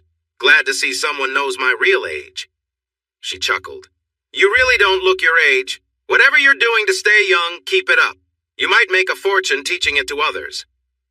He shrugged as he used his roll to finish his meal. I have enough money for the life I want. I live simply, so my expenses are low. He looked at the journalist. For dessert, I have fresh strawberries, angel food cake, and real whipped cream. She nodded with delight, so he cleared the plates and brought over the dessert ingredients. They served themselves and enjoyed the sweet treat. Tyson cleared the dishes while Sydney settled on the couch in the living room with her glass of wine. He joined her with his own drink, and they turned slightly to face each other. Sydney gave him a small smile. You looked like you were ready for my next question. Devin Wilson? Tyson tensed without even realizing it. She noticed his stiffness. You don't like him, she said softly. Tyson scoffed at her understatement. No, I don't like him. I can't stand him and what he did. As embarrassing as his affair with Imani was for me, I want him to be known for his actions. Did you press charges? Sydney asked. Tyson nodded. I don't expect much from the courts since all I have is his confession. Imani never told me about the affair. His mind flashed back to the image of Imani's eyes just before the train hit. He remembered her looking guilty, but he knew those memories were shaped by what he now knew. The thought made him tense up. Tyson, are you okay? Sydney's worried voice broke through the fog in his mind, and he opened his eyes to see her leaning over him, looking concerned. He felt his muscles twitching and tried to relax. Yes, sorry. What happened? She asked as she sat down on the couch beside him. I had a flashback. It was about the accident. The last time I talked to Imani, we were arguing about Ashley. Imani thought I liked her. Wow, that's rich, Sydney said. Tyson raised an eyebrow at her. Sorry, she added, looking a bit embarrassed. After a moment, when Tyson felt steadier, he nodded. I was upset, so I brought up how she acted around Devon. This was right before the accident. He hadn't meant to say that, but the words just came out. Oh no, I'm so sorry, Sydney said softly, clearly shaken by what he shared. Do you have enough for your article? Can we end the evening now? I'm a bit tired, Tyson asked. He wanted to stop talking. Oh, sure. Yes, I have enough, she replied. Tyson stood and walked Sydney to the door. She turned and hugged him.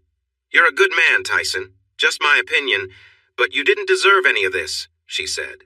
He hugged her back. Thank you. Take care out there. With a final look, she nodded and left. He watched until she drove away. He locked the door and picked up the empty wine glasses, taking them to the kitchen. He focused on washing the dishes and cleaning up, losing himself in the simple tasks. When he was done, he noticed there was still half a bottle of wine left.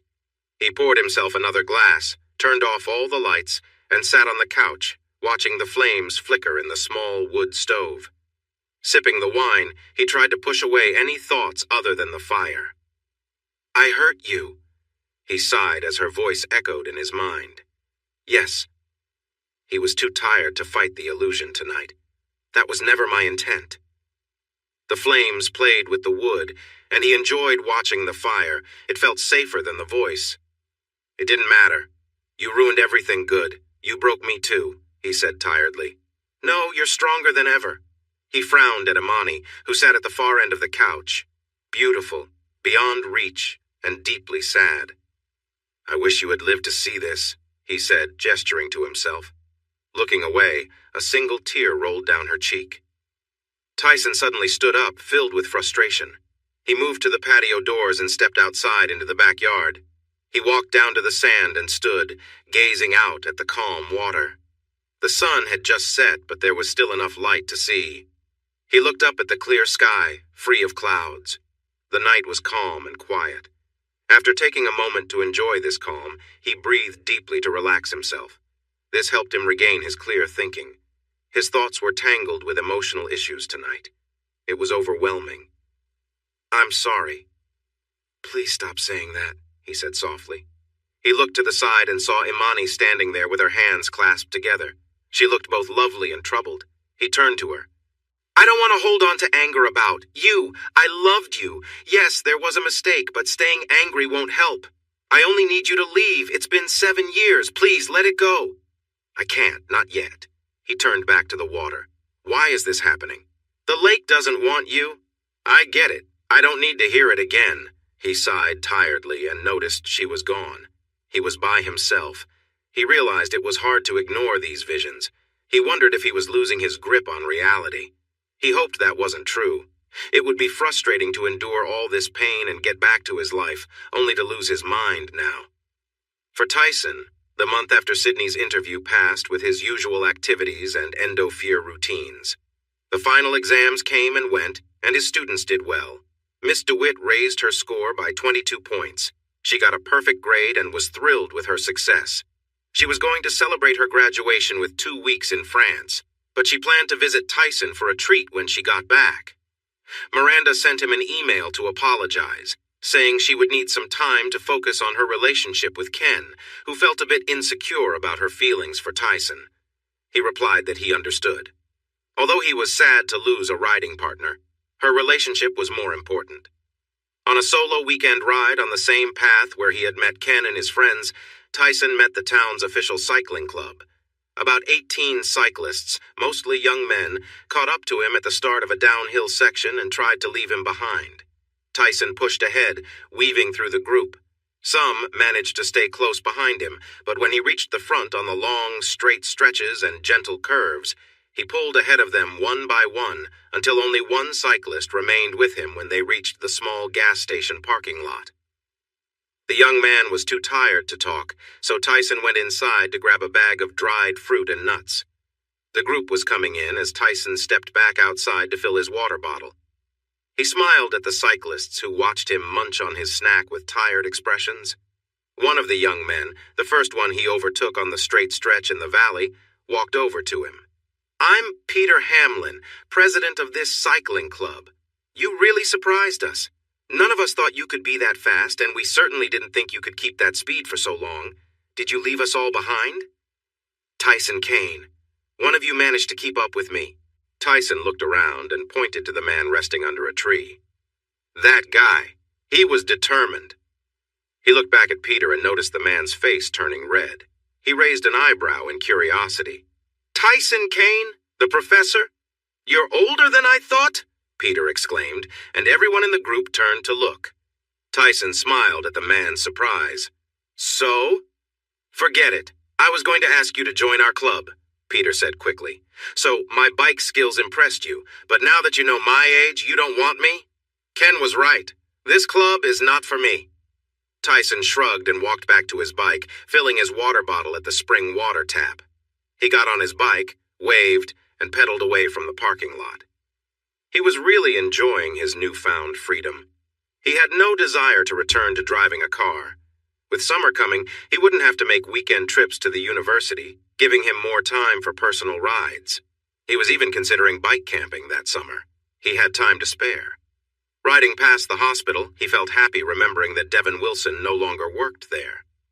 Being charged with a serious crime against one of the hospital's well-respected administrators had finally led to action from hospital management. For once, they didn't protect their top surgeon. He lost his job and likely won't work in a hospital again. Tyson stopped for ice cream and thought back to his first ride with Miranda, smiling at the memory. She and Christy had pulled him out of the shell he had built around himself. He hadn't found a way out on his own. They had helped him break free from a rut, and if they hadn't stepped in, he might still be stuck there. He rode home slowly, trying to enjoy the day.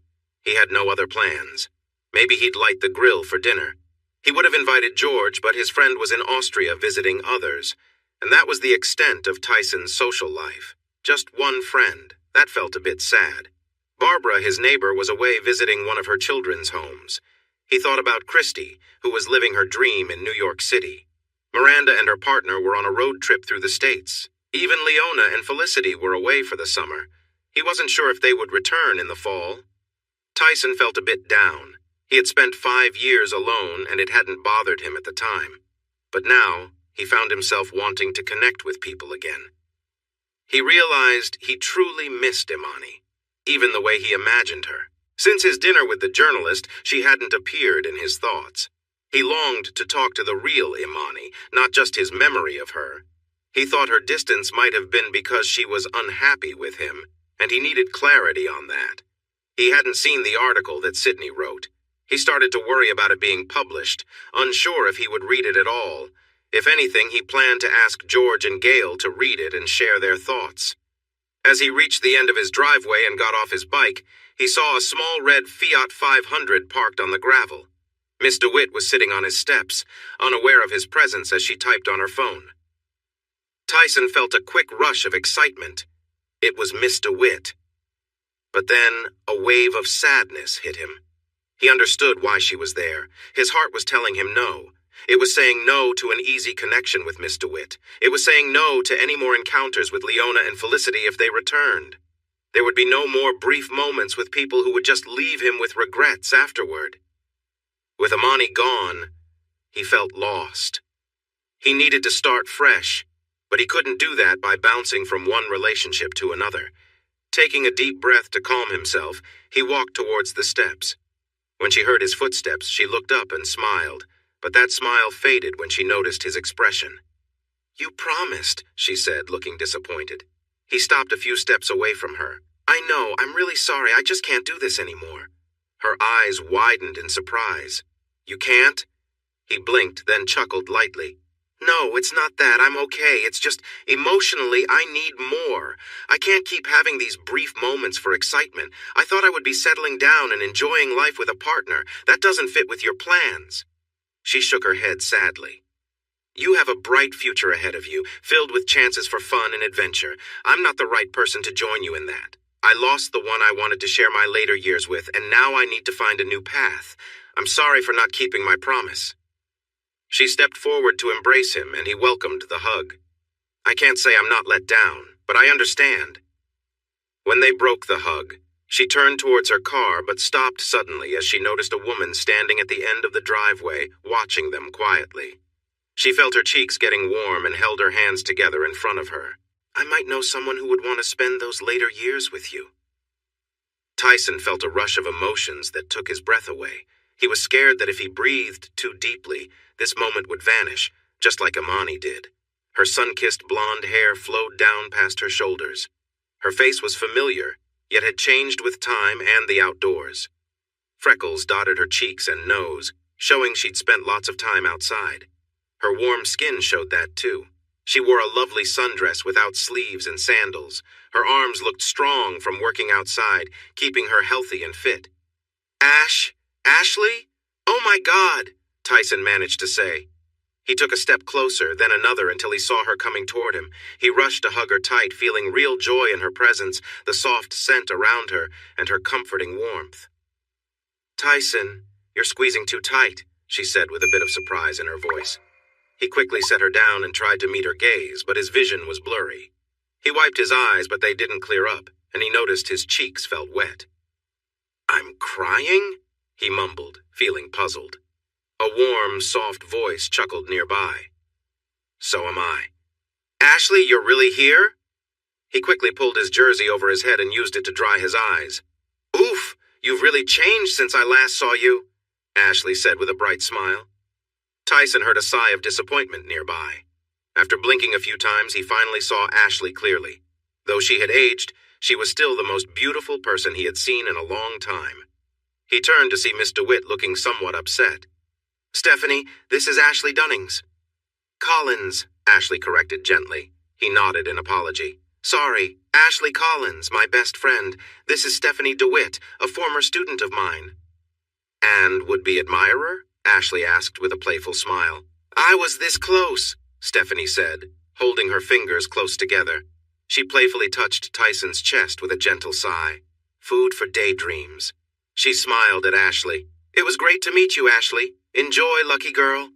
She said it playfully, so there were no hard feelings. Stephanie got into her sporty car while Tyson and Ashley moved to the steps. With a quick honk, Stephanie drove off. Tyson watched her leave, then turned back to Ashley with a puzzled look. How did you get here? He asked. Ashley gave a shy smile. I actually drove a rental and followed her. When she parked here, I went past and parked next door. I waited in my car watching her and saw her sit on the steps because you weren't home. When you arrived, I quietly got out of my car and moved to the edge of the bushes to listen. I was unsure if you had a new girlfriend. I don't. I'm not with anyone. Well, George Haley is still my friend, he replied, excitement clear on his face. She was back. Should I move my car? She asked. Oh, you can, but Barbara won't be back for a week, he said with a smile. Later then. Should we go inside? Ashley asked, enjoying the happy look on his face. Of course. Please come in, Tyson quickly said. He went up the stairs and opened the door for her. Once she was inside, he hurried down and brought his bike upstairs, placing it beside the door. Can I get you something to drink? He asked. Water would be nice, she replied as she settled onto the sofa and looked around. Tyson rushed into the kitchen and came back with a glass of water. He handed it to her and said, I can't believe you're here. What perfect timing. He sat next to her. I thought you'd never want to see me again. What I did that night was terrible, she suddenly said, shaking her head sadly. I went to Tuscany, Italy to stay with my aunt at her vineyard. She helped me get away from Franklin. I isolated myself because I felt so ashamed. Tyson took her hand. Ashley, there was nothing to forgive. I understood what you were going through, and I cared for you too, but I wasn't available. I cared for Imani as well. Ashley nodded. I'm so sorry I wasn't there for you after she passed away. I didn't know until Miss Caliber found me at my aunt's vineyard. Sydney Caliber, the journalist? Tyson asked, surprised. Ashley nodded. Yes, she said her editor sent her to find me for a story. She's an amazing investigator, as the connection between my family and my aunts is not easy to find. She told me everything that happened here after I left. I cried a lot that night. I felt like I had let my best friend down again. Tyson softly kissed her hand. You never let me down because you didn't know. I missed you so much, but I understood you needed to leave the place that hurt you. Tears filled her lovely blue eyes. I never wanted to leave you. I thought I had to protect your marriage. I didn't know you were actually alone. Did you mean what you said in the driveway? Will you share your life with me? She burst into happy tears.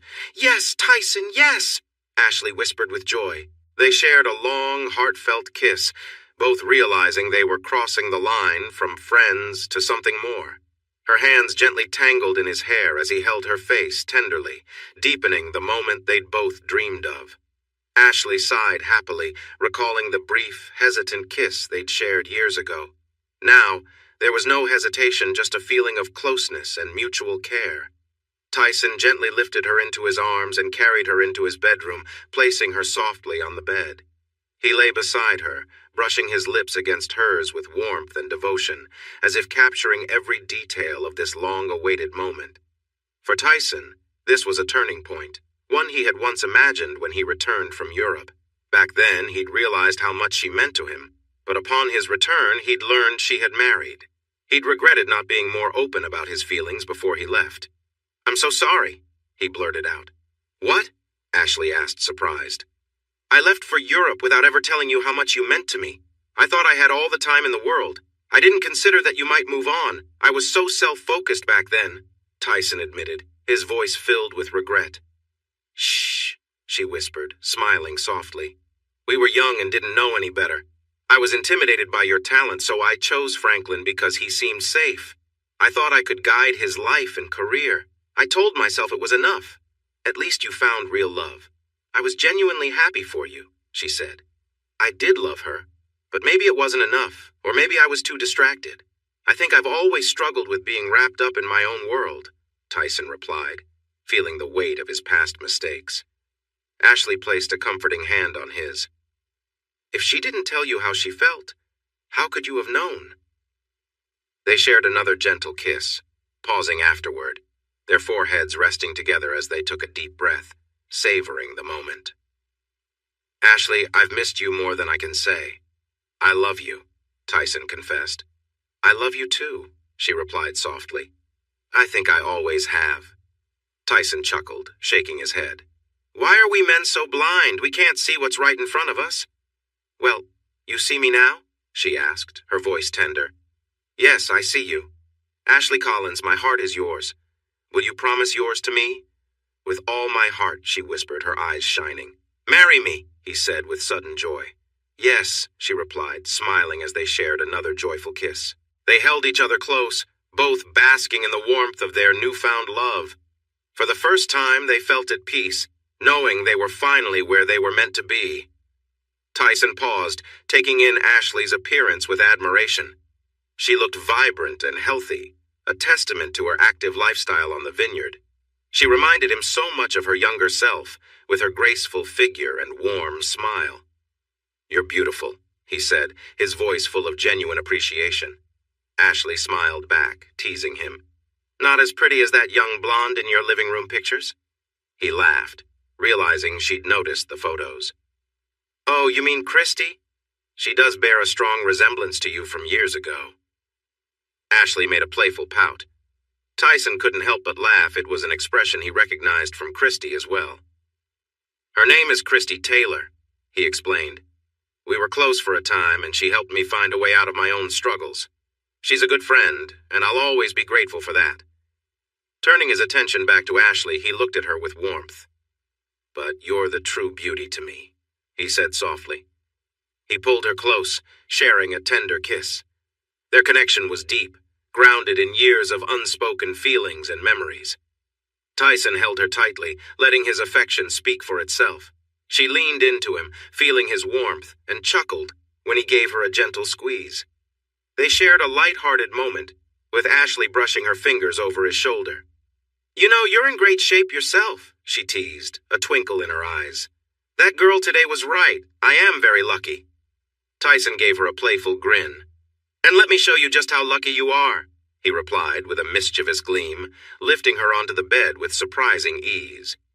They laughed together, and he kissed her forehead, letting his affection for her show in small gestures. When he finally pulled back, she relaxed on the mattress, a wide smile on her face, feeling grateful for the simple joy of being close with him again. Tyson looked at her, his own heart full. He'd waited a long time for this moment, and now they both felt at peace, content in each other's presence. The connection between them was filled with warmth, laughter, and shared memories, marking the start of a new chapter in their lives together. Ashley was filled with joy and overwhelming emotion. She looked up at Tyson, grateful for the deep connection they shared, feeling truly loved and appreciated. Tyson settled beside her on the bed, gently brushing her cheek and offering a warm, comforting smile. She felt a sense of peace wash over her, realizing just how much this moment meant to both of them. "Was that something new for you?" Tyson asked softly. She nodded, smiling. "Yes, I've never felt anything quite like this before." He chuckled, giving her hand a squeeze. "Well then, there's plenty more to look forward to." She sighed, feeling both content and a bit playful. "I want to make you feel just as appreciated, but I'm exhausted," she admitted with a small laugh. Tyson's eyes sparkled with warmth. "There's no rush. We have time, and I'm here with you." They shared a gentle, lingering kiss, savoring the quiet happiness that had blossomed between them. The simplicity of the moment, the quiet closeness, felt like the beginning of something new and lasting. "Tyson, I love you," she whispered, her eyes full of affection. "I love you too, Ashley," he replied, his own voice filled with warmth. As they held each other, they realized they had found something rare, a sense of completeness and peace. They lay together, finally at rest, each feeling they were exactly where they were meant to be. Tyson felt softer inside, but he still stayed close to her. Neither wanted this moment to end. That's how they drifted off to sleep. In the early hours of the morning, Tyson woke up on his back with Ashley nestled against him. It felt right. He glanced at the foot of the bed and saw Imani smiling at him. Making sure Ashley was asleep, he looked back at Imani with hope in his eyes. "Is it time?" he whispered. She nodded. "Goodbye, my love." And just like that, she was gone. But this time it felt final. Tyson felt lighter than he had in years.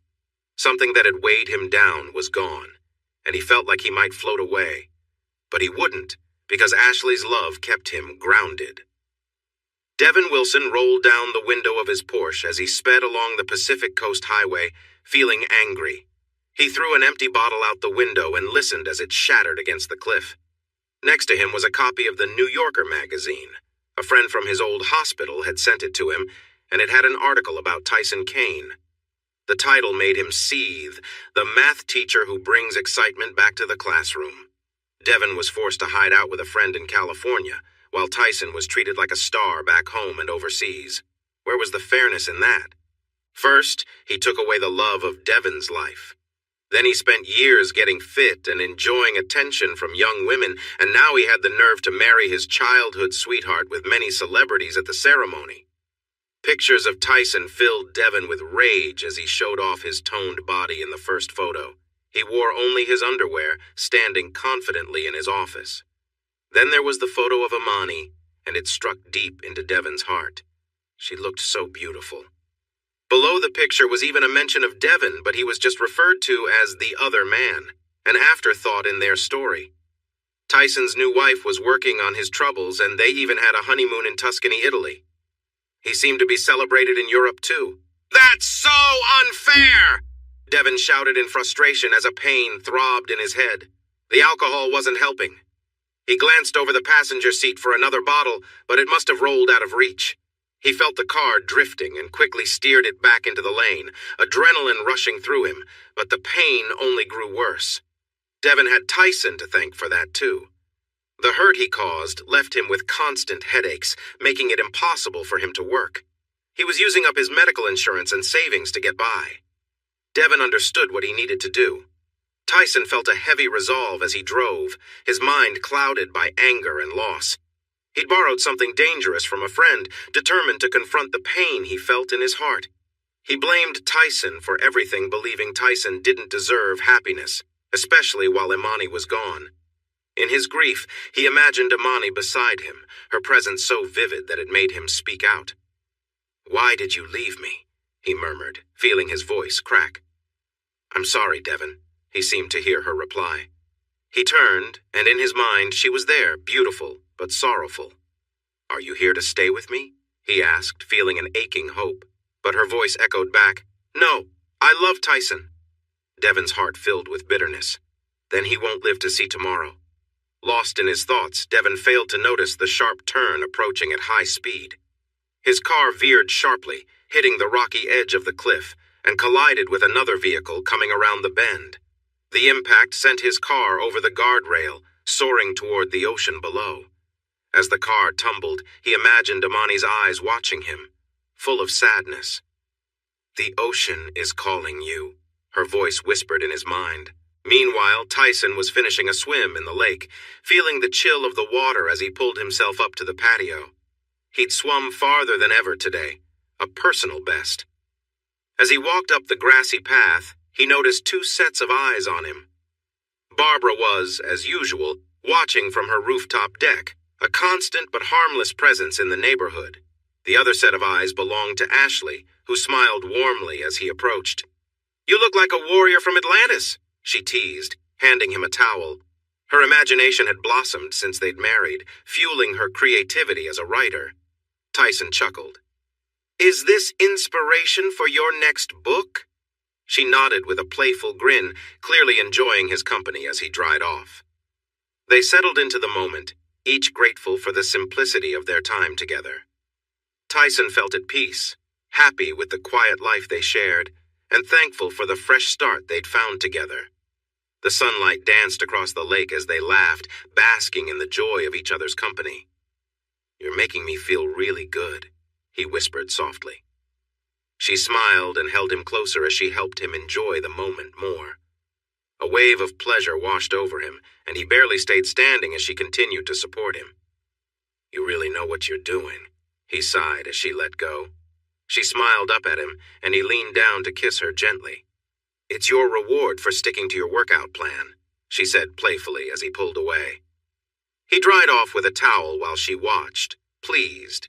He put on his robe and they headed inside to start breakfast. They worked together to cook their meal and enjoyed it at the breakfast bar, with no rush since it was Saturday. After straightening up the kitchen, they shared a shower, enjoyed each other's company, and got ready for a relaxing day. Tyson planned to go for a ride later that afternoon. As they walked back to the living room, they heard a knock at the front door. "Were you expecting someone?" Ashley asked, and he shook his head.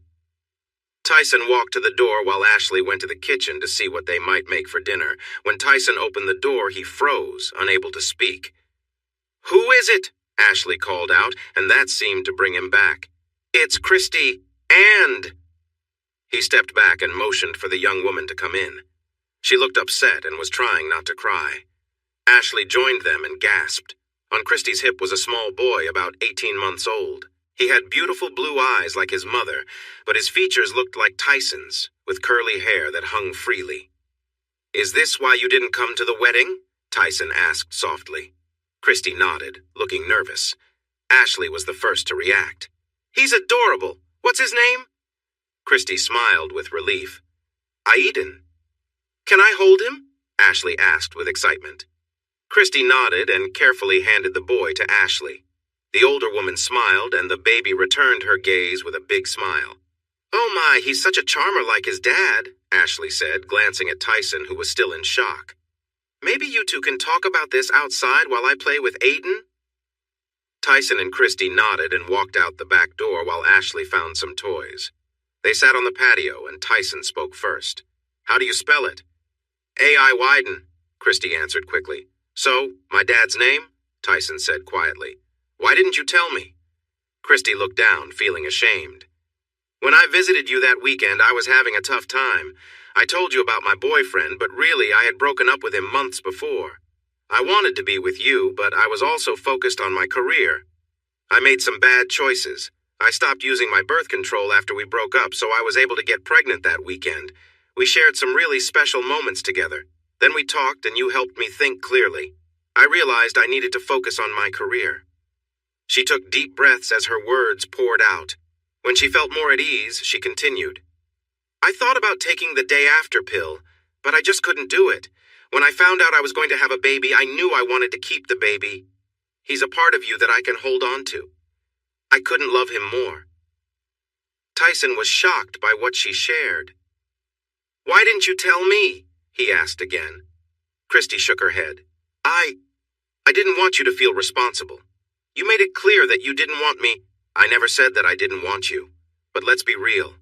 I'm in my 60s, and you're in your 20s. You deserve to find someone who can be with you for a long time. You're so young, and there is so much ahead of you. Be patient, and keep your heart open. She nodded, but her lip quivered. He felt for her, so he pushed his chair back and opened his arms. She immediately moved to sit on his lap, and tears flowed as he gently comforted her. They stayed like that for a while until Christy managed to calm down. I always feel better when I'm with you, Christy said softly. You will find someone who can give you comfort.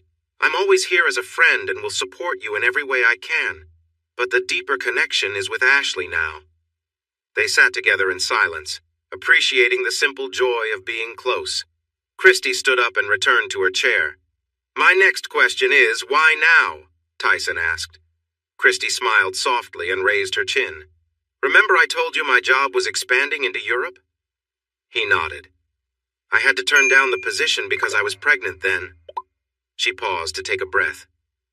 The job is open again, but now it's global. They want me, but it means a lot of travel. I might be away for 3 weeks out of 4. The pay is more than double what I earn now, and the experience would be amazing. I can't say no. But you have Aiden. Yes, I can't take him with me, and I don't have anyone to watch him. I came home to introduce him to my parents. They didn't know either. Tyson raised his eyebrows. You didn't tell your parents? How did that go? Dad isn't speaking to me, and Mom is upset that she missed his early days, but she is happy to have a grandson. Aiden really won her over. She sighed. Mom says Dad just needs some time. She believes he will come around, but I know he can hold on to anger. Tyson nodded. Were you going to ask them for help with him? No, I wanted to ask if you could help. Aiden needs his dad. Tyson's eyes widened in surprise. I've never been a dad before. I've never been a mom before either, and I had to do it alone. She raised her hands in surrender. I know I chose this, but I really need some help now. Tyson noticed that it was hard for her to ask for help. We need to talk this over together. Ashley has a say in this too. Let's go inside. They walked back into the house and heard the happy laughter of a little boy. They found him playing on the living room floor with Ashley, who greeted them with a big smile. He's so smart. She raised her hand to invite Tyson to sit on the floor beside her. He complied, and Christy sat on his other side. Aiden quickly crawled onto Tyson's lap and reached up to him. Tyson helped the boy stand, and Aiden grabbed his hair.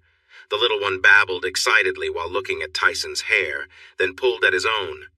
Christy had tears of joy in her eyes as she smiled at her son. Yes, he has your hair. He's your daddy. Da? Aiden asked. Christy gasped a little in surprise, and more happy tears fell. Yes, Daddy. Tyson was amazed by the thought that this bright little boy was his child. He never thought he would have kids, especially not one as wonderful as Aiden. He turned to Ashley. Christy has a job opportunity that she can't pass up. She wants to know if we could look after Aiden while she's away. Yes, Ashley replied excitedly. Tyson looked surprised at his wife. It's going to take a lot of our time. Then he focused on Christy. How long will this new job last? She held his gaze. 2 to 5 years, but if it works out well, it could be longer. I promise to spend all my free time with Aiden when I can. Tyson nodded and turned back to Ashley. This place isn't really set up for another person, Ashley scoffed. That's easy to fix. The spare room we turned into my writing space can turn back into a bedroom in no time. We could change it today. Where will you stay tonight? She asked Christy. I was planning to get a hotel room, she answered. No, you can stay here, Ashley insisted. She looked at Tyson. Christy and I can go into town and get a bed delivered this afternoon. Oh, and what about a crib for Aiden? I have his crib and everything else in my minivan, Christy admitted shyly. Tyson raised his eyebrows in surprise as Aiden reached for them. That was a bit painful. Ashley beamed again. Perfect. Are you sure I'm not putting too much on you? I know you've just gotten married, and now I'm asking you to take care of my son, Christy said. Ashley took Christy's hand. I always wanted kids. Just because I couldn't have my own doesn't mean I didn't want to help. Now that I'm married to the man I've always wanted, it feels like it's too late. Aiden's arrival is just right. Seeing the worry on the younger woman's face, she moved to lighten it. Please don't misunderstand me. I'm not trying to take your place as his mother. That will always be you. I just have a lot of love in my heart that I haven't had a chance to share. Christy was tearing up with happiness. Thank you. The two women hugged tightly and then hurried to the spare bedroom to discuss how to turn it back into a bedroom. Tyson and Aiden were left in the living room, watching each other as the women busied themselves. Tyson smiled at his son, who still had his small hands in his dad's hair. Aiden giggled at his father's smile and bounced on his little legs. Da, da, da! An odd feeling surged through Tyson. He had never felt anything like it before. In that moment, he knew he would do anything to protect this little boy and make sure he was happy. He pulled Aiden close for a hug, giving him a playful sniff. The boy erupted in laughter. Tyson pressed kisses on the boy's cheeks. Aiden wrapped his little arms around Tyson's neck and gave him a sweet kiss on the cheek, too. Feeling that he was being observed, Tyson glanced towards the spare bedroom and caught Ashley and Christy watching him play with Aiden. They both looked eager. Tyson raised an eyebrow and tilted his head slightly at Ashley. She caught his hint and exchanged a look with Christy, whose face turned a nice shade of pink. Let's see what's in your minivan, Ashley said, taking Christy's hand and leading her to the front door. Since you're letting me be involved in caring for your son, we should talk things over. Then they stepped outside, leaving Tyson feeling amazed. He looked back at Aiden, who tried to mimic his surprised expression. My first lesson to you. Always leave the talking to the women. Aiden burst into giggles at his dad's serious face. Is it too early for these lessons? Tyson asked, and Aiden nodded. Happy wife, happy life, Tyson suggested, and Aiden nodded again. Tyson laughed joyfully. Son, I think this is the start of something very special. Hey, everyone! Thanks for watching. Don't forget to subscribe and turn on notifications so you won't miss any of the exciting stories we have coming up. What do you think about the characters in this story? Let us know in the comments. We'd love to hear from you.